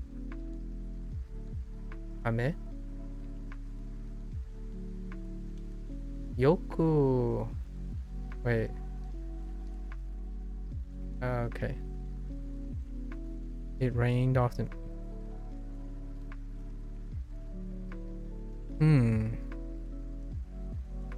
雨が吹く。雨が来ました。よく OK。去年雨が降りました。よく。よく No, just kidding. よく。去年はよく雨が降りました。お誕生日おめでとう。誕生日おめでとう。Oops. お誕生日1週間かかります。1週間かかります。20日かかりました。20日かかりました。20日ね。20日どこはに10日かかりました。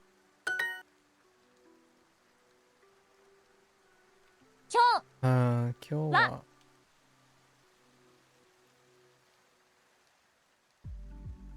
ねえよ。今日はあなたの誕生日でしょうね。これでしょう。ですね。Are you just going with ですね。誕生日です。Oops. あなたのあなたのよね。OK。再来年は何年ですか？再来年は何年ですか？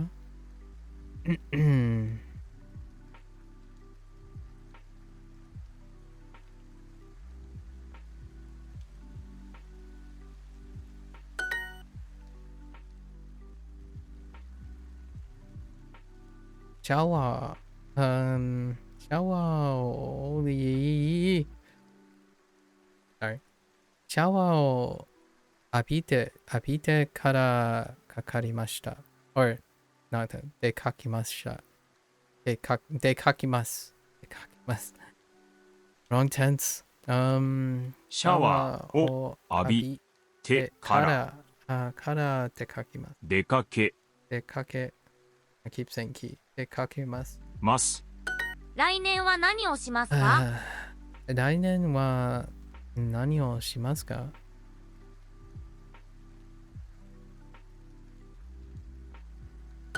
おととしは何をしましたか？おととしは何をしましたか？じゃん。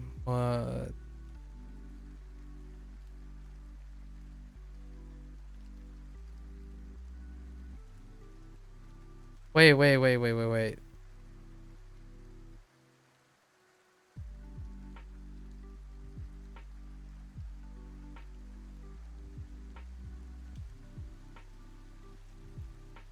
Is that really how that?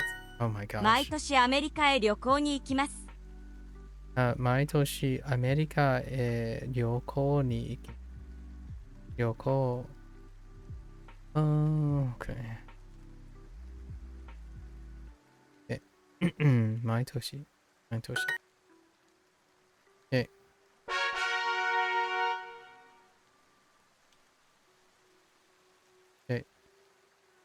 6月。半分。風。スープ。3月。北。去年。ボール。風。12月。12月。飲み物。天気。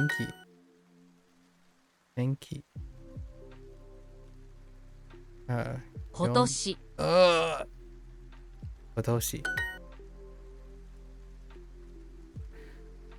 食べ物。スープ。レモン。誕生日。8月。7月7日は何曜日ですか？7月7日は何曜日ですか？何曜日ですか？昨日は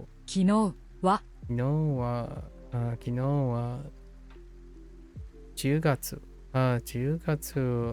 3日でした。10月3日でした。私は来年日本に行きます。私は日本に来年行きます。私は来年日本に行きます。来年。That makes more sense. 私は来年日本に行きます。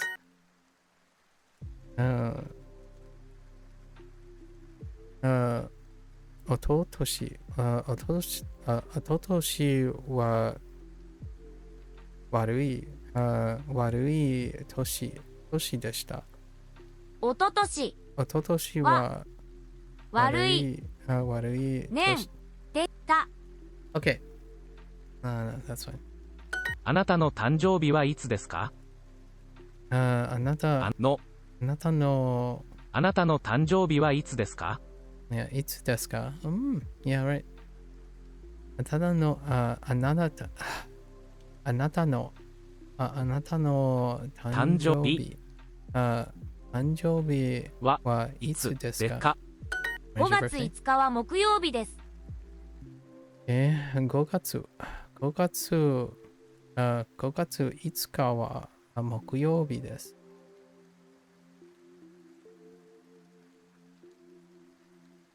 Oops, not March, May.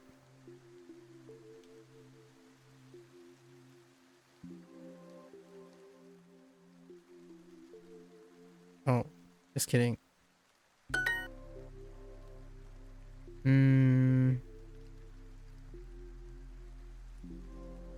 毎年。Okay. 毎年に私 Watashitachi. So this isn't a very exciting one? Whoa. I'll be the judge of that. No, I'm just kidding. But it's definitely a word I distinctly remember from the game just due to the sheer number of occurrences that I encountered in the game. Okay. Yosai. Fort or a stronghold. Yosai.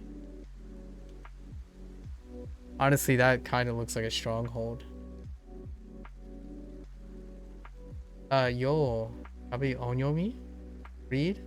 Because, it's Yao. Yo. Close enough. Yosai. Interesting. That's a really cool character, the Sai.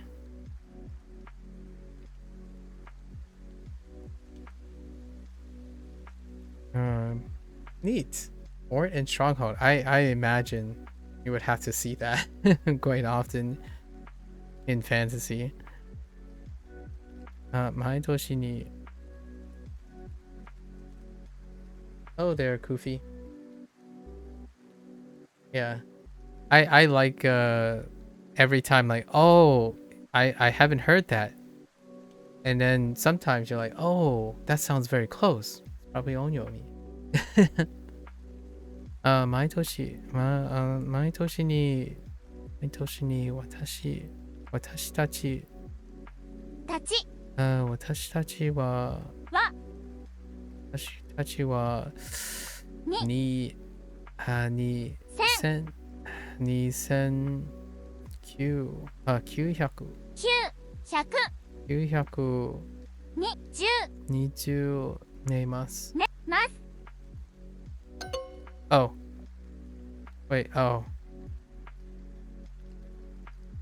Oh, okay, that's fair. That's actually fair. Sure. Alright. シャワーを浴びてから出かけます。シャワーを浴びてから出かけます。Okay.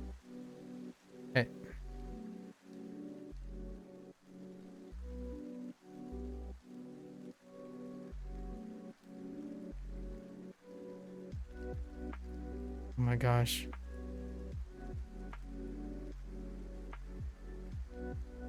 I'm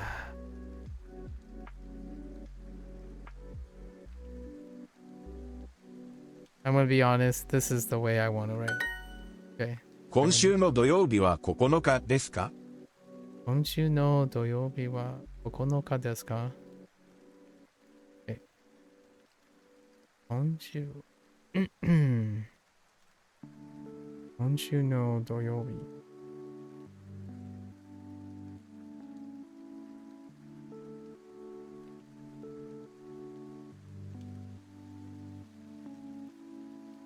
Oh my gosh.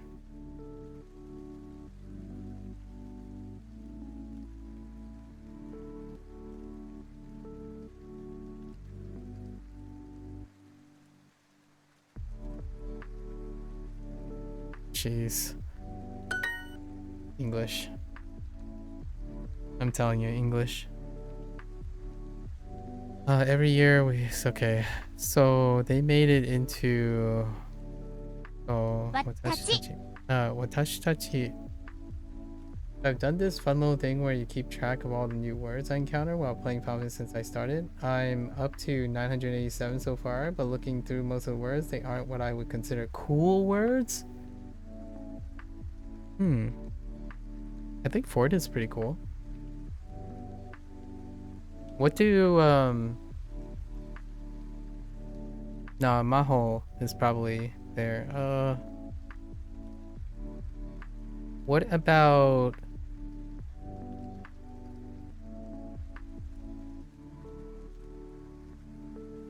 transformation?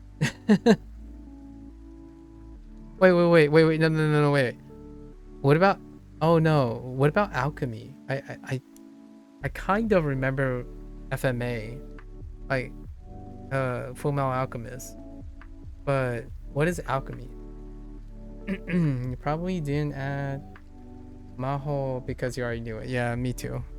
Yeah. For magic, yeah, that's like everywhere. What about mana? Is it just mana?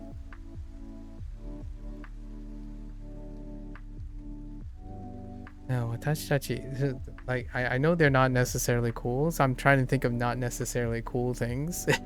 I guess. Okay. Oh, interesting. There's like metal in the middle. And oh. Nenkin jutsu. Okay, so jutsu kin. I get it. Renkin jutsu. Ah, renkin jutsu. That makes sense, actually. I think that's cool. I'm just saying. I think kanji fitting the meaning of the thing, like what you imagine and stuff. I think most things are fairly cool when you like look at it and say, yeah, those characters. Yeah, Renkin Jutsu.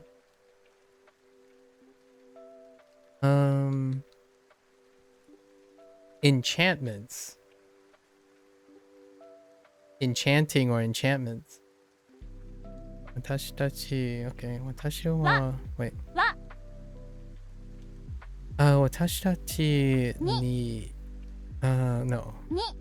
Watashi tachi mai ni or maitoshi ni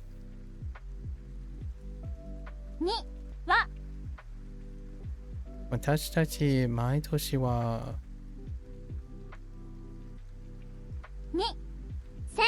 2000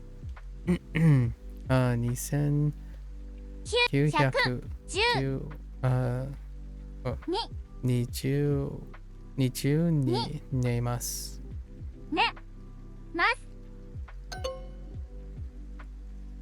Oh, whoops. Sorry, I moved the particle. 私たちは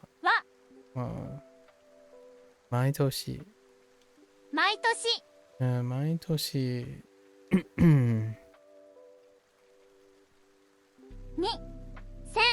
2000 2900に10に寝ます。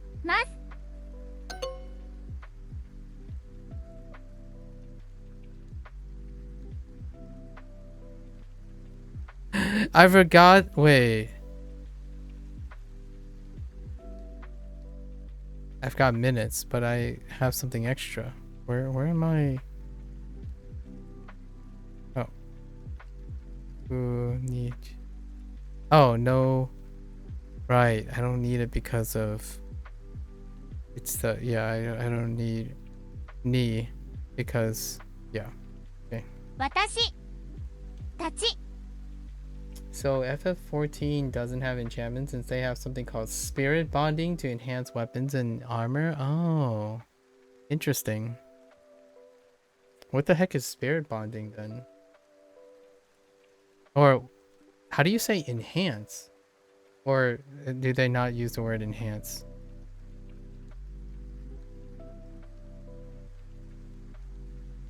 Watashi tachi 私たちは毎年さ2900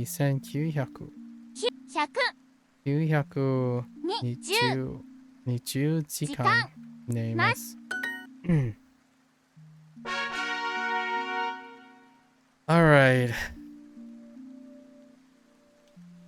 We are over the time limit. We'll catch up with this tomorrow. Actually, hopefully tomorrow. This is a wrap up for our Japanese portion.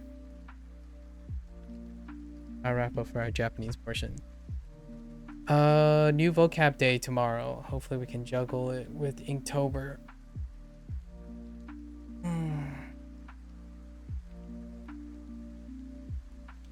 Did I see something new from... Not really. Yeah, no, not really. Didn't pick up anything that I didn't pick up the first 2 days. Alright folks, that's Taka. Okay, that's read as taka. Takameru. To rise, to lift, to boost, to enhance. Oh, takameru.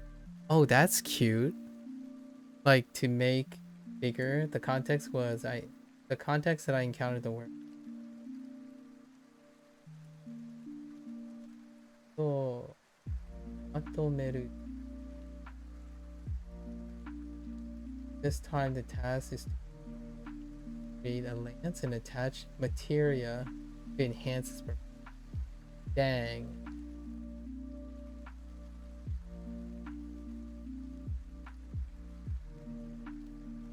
Oh, goody. Okay.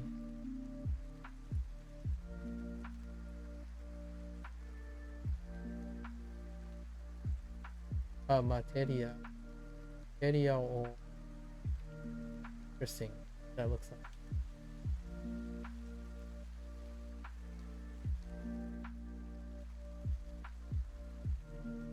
Wow, there's so much more to look forward to.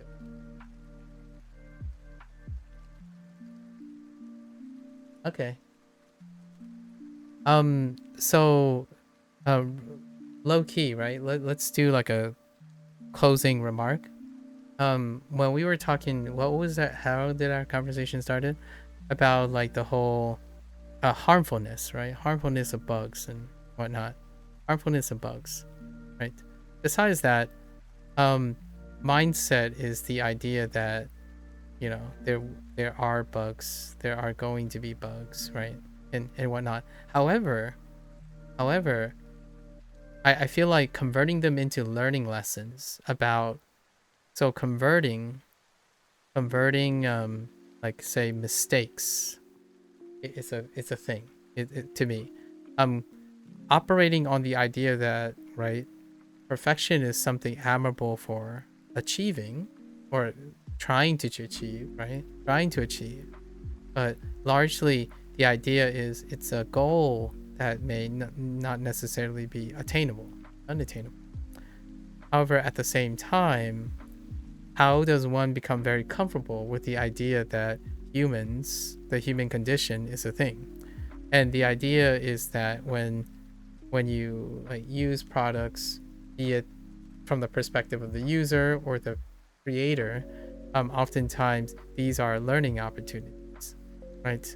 And often learning opportunities, how do you plug up say like mistakes and stuff?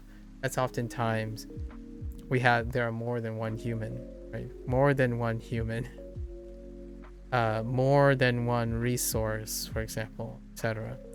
And to kind of tie it in with video games and the other things we mentioned, like Anki, for example. I feel when I think about Anki, I think about when I'm playing a video game, that's where I use Anki. And not because I'm interested in doing like some SRS thing with the way people make decks and stuff. But I think I'm having flashcards as a note-taking device, which is Anki is, that it's a platform for taking, creating flashcards is how I eventually got to the topic of Anki, right? And other features perhaps. So the thing that you mentioned just now about Final Fantasy 14 and then how you're keeping track of the things and the context, that's the thing that I was describing. Only like if someone really insisted that I must use Anki, for example, like because they're engaged in Anki, that's probably one of the methods or like one of the ways I would use a tool.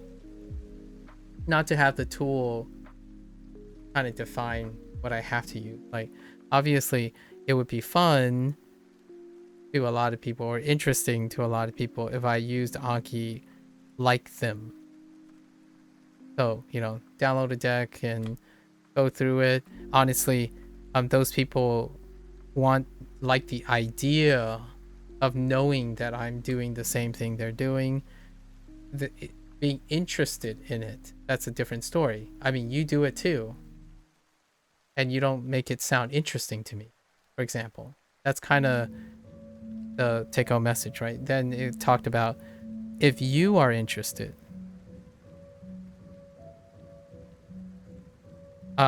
Personally speaking, just for myself, you don't have to tell me that it's interesting.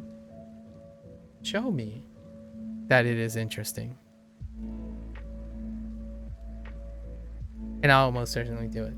However, when it comes to Aki and like mistakes and whatnot, record keeping is a great way of expanding upon a secondary resource, a resource that's prompted. So oftentimes when you create the deck, create the flashcards, and I'm not simply making a meta joke here, I love deck building and building puzzles, logical systems, troubleshooting the logical systems. Creating a deck is like that. So when it comes to mistakes, making sure like I'm double checking and all that stuff, my recall, I can't tell you how many times someone saw me make a mistake and my first response was, oh yeah, I realized that 30 minutes later when I'm figuratively going through my mind palace of flashcards.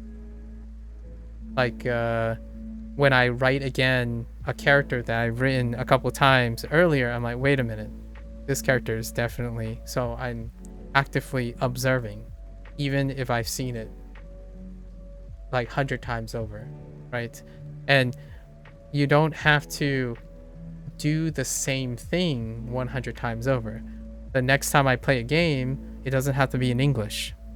I can motivate myself by playing a game in Japanese. So now not only can I play a game and enjoy the game one time over, I can enjoy the story 3 times over. That's what I've actually done before I even started learning Japanese or Chinese. I played the Like a Dragon game series in every audio that's available. Now I can try to read as well. So that's kind of the thing. It's a lovely sentiment. I think that's a nice little wrap up of like the 2-ish hour digression. That's probably a take home message that I would like. Well, how many methods is that? It's like 18 different combinations of methods. Like what I mean is, yeah, certainly you can boil it down to, oh, but that's just SRS, or you might be, but that's multiple things that are engaging you. What is that? And like, I want to echo what you said, Drake, in a fairly reductive way. This is a hot take, and I agree with your hot take. Do you know what is a form of SRS? Habit formation. Like, if for me, I spend a lot of time trying to help people find that starting a new habit, forming a new habit can be associated with something that's naturally inclined. Like you can associate good habits with habits you want to start. You can substitute and displace habits that are undesirable by using associations. And oftentimes associations come with clever ways of engaging yourself, contextualize it to things you want to acquire. So how do I go about my study methods? Integrate as much of the target language as possible into everything I do. Now, you might be thinking, well, that if you're someone that is finally learning a second language, you're saying to yourself, oh, that's really easy because, or that can be very hard per se because my current lifestyle doesn't have much of that. And I totally understand that. And I want to share all the experiences that I have effectively not learning the language, but living with the language. Because now every time I learn something, it makes my living experience even bigger. Like I'm not focusing on the effort of going out of my way to listen to Japanese. I already do that. I did that before I could even comprehend Japanese. I listened to Mandarin, Cantonese, Spanish, and English, and Fujianese. Quite honestly, every single day of my life since I was born. So Not necessarily every single consecutive day, but it is quite effortless, largely due to my circumstance, right? I don't live in a household that speaks one language. I didn't go to a university that notoriously had people from one place. We certainly use English as a way to bridge that, but we don't talk about the same perspectives and whatnot. So having yourself conditioned like that already, that's where I'm coming from. I think it's great that I see a ton of people use Anki and play video games a certain way. I almost feel like they make it into a job. As in order to enjoy your hobby, you have to seek performance. I totally get it. I want to emphasize that I don't get that engaged. I actually think my hobbies are to quite literally not do things that everyone else does. So yeah, no, like, you know, kind of yeah, no, not sorry, but not sorry kind of situation. If you want me to do something and you tell me and you don't show me how interesting it is to you, and you're constantly saying things like, this is what everyone else does. It's like, well, I'm not interested in what everyone else does. I'm interested in what you're doing. The hobbies make you special, in my opinion. Work, by all means, do the best work of the best people. You know, those are your job. You got to do it, right? It's performance based. But holy heck. Personally, when someone says they're doing something for a hobby, and the first thing they come out of their mouth and say, I'm not happy with my performance, my thought is, I hope you're still having fun. Because choosing to make your hobby into something that's obligatorily negative, on top of everything you have to do in life already, like maintain a job, family, whatever is going on in your life, like eating and stuff, that is extra. That you're piling on, in my opinion, you're piling on mental stressors on top. So yes, I don't take my hobby seriously. And it's funny because when I describe what I do with my hobbies, people are like, oh, you're serious about your hobby. It's like, well, I'm seriously having fun with my hobby. One, I don't think they have to be mutually exclusive. When that hobby becomes so serious that you lost your vision to make it a part of your life in which you look forward to it, right? Language learning is a treat for me. And yet I can't tell you how hard it is to convince people that when someone says, dude, how do you do it? How do you just spend so much time on Duolingo doing this boring crap all the time? And like, it doesn't even teach you anything and whatnot. It's like, well, that's because it's not boring, and it's not, I mean, it might not be teaching me at a really rapid rate or anything like that. But the things I choose to do, doing it with a smile. And no matter how much or often someone says it's not fun or tries to gaslight me or project me, I'm the one having fun, so I don't have a lot to lose. I think the one that is very angry and bitter about seeing someone having fun with something that they didn't have fun, I think that's a topic to talk about. And most of the time I like to ask and retort return the question, like, how is this making you feel? Like, why is it that you're so angry? And I hope you found something to replace it. And then tell me about it. Like, explain it to me. If you truly love and enjoy the thing you're doing, it's absolutely contagious. It's palpable, right? When you articulate and when you read and write things, that will convince the person, in my opinion, at least for myself. I am a subtextual person. I suppose if you talk to other people, there are going to be people out there, like, they'll trust you on your words alone and whatnot, and I try to do that. However, it holds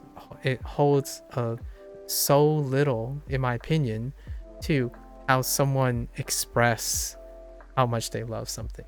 Like, can't tell you how different it is between someone who can't stop talking about Japanese and telling me everything about Japanese. Even if it's frustrating or annoying, it's like passionate, versus someone who keeps telling you that they know better and that they can't explain why they know better or even illustrate why they know better. It's like it was like the whole walk the walk and talk the talk thing. But what I'm saying is, it's fairly clear to me, at least.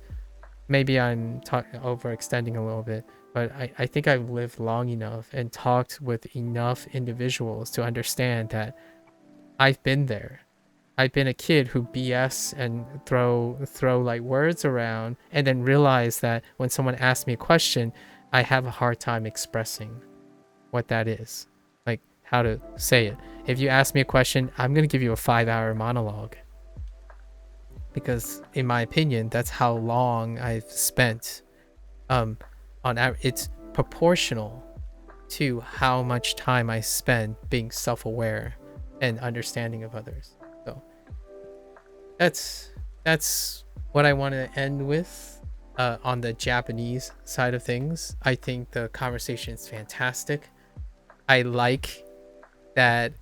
I think my favorite moment today, just to highlight something, hello there, Penguin, is when Drake said he had a secret. He had like a secret sauce to learning kanji, and thank you for sharing. It's wanikani, right?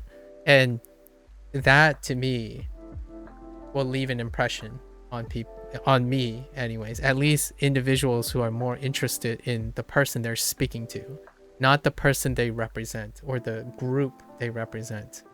I think selling yourself short by masking, I know it also means that there is a trade-off, right? It also means you take responsibility, right? But I don't want to put any pressure on responsibility. I think it's great that you take pride and like in the things you like, express it outwardly, not at someone, but express it in the sense that you want to talk about this thing. And it's very palpable. I think that's enough to get me to wake up every day wanting to learn Japanese. Heck, just what you said about Final Fantasy 14 kind of makes me want to play Final Fantasy 14 for the angle that you're doing it. Low key, if I had time. For the time being, I'm kind of like set in stone until like 2025 February. However, Drake, you're gonna make me want to pick up Final Fantasy 14 for the very reason of creating a series where I play Final Fantasy 14 and making an Anki deck.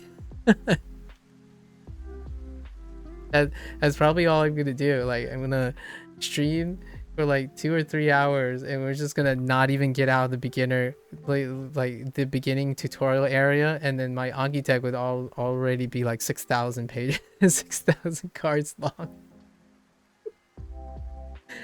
You know, writing all the inside jokes, and then someone would make a comment, and I would like write the comment joke.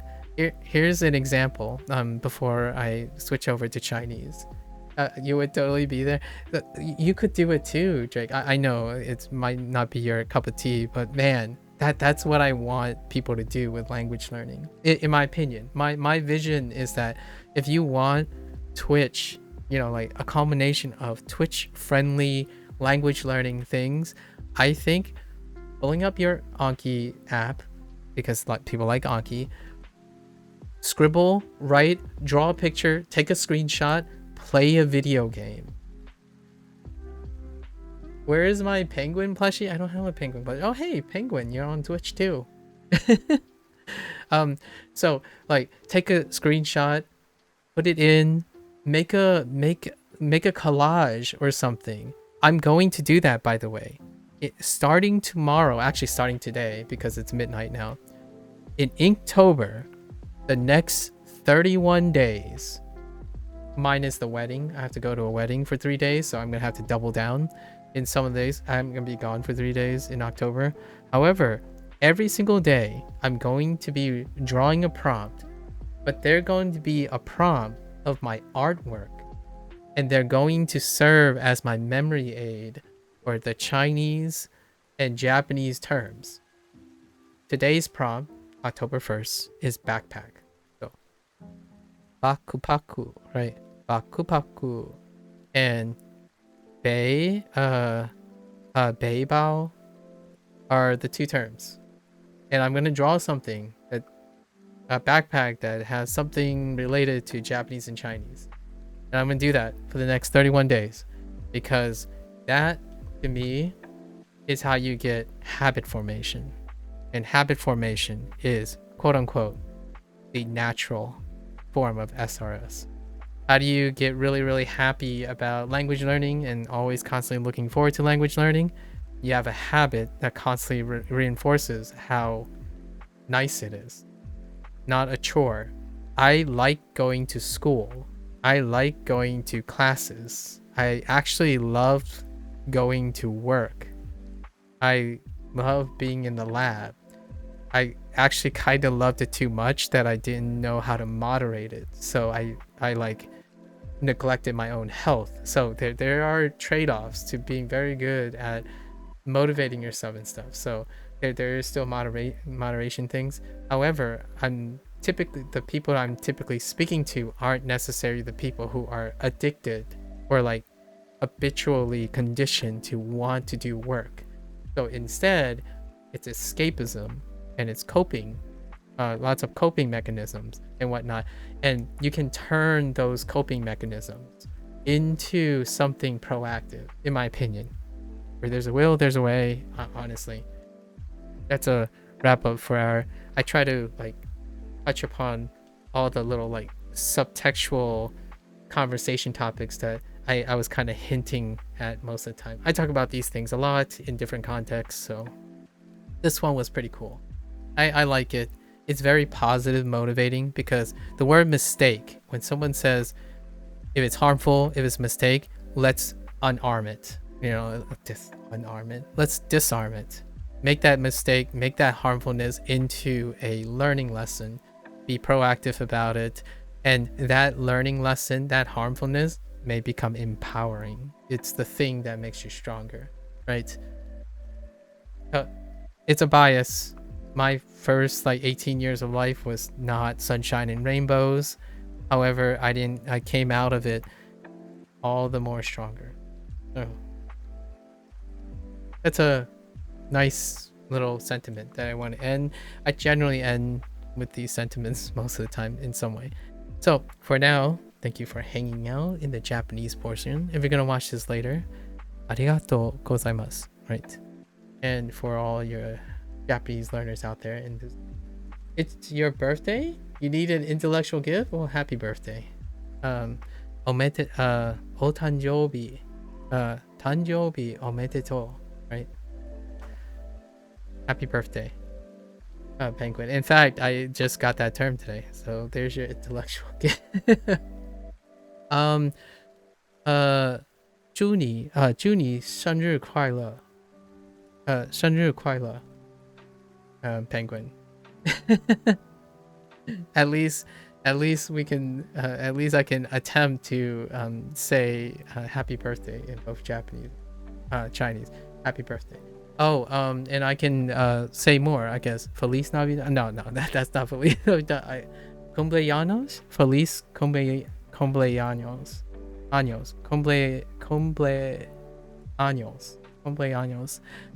Or Japanese. Jini ho sanik. Sanik. And I don't have any more. I don't have any more examples. So, happy birthday, Penguin. You're getting older. It's perfect. Aren't we all? Yeah, indeed. All right. I'm going to get up and stretch. Make sure my particle accelerator is still on. Go and feed my baby triceratops, and then I'll be back in a bit. All right, and we'll be back for Chinese. Thank you.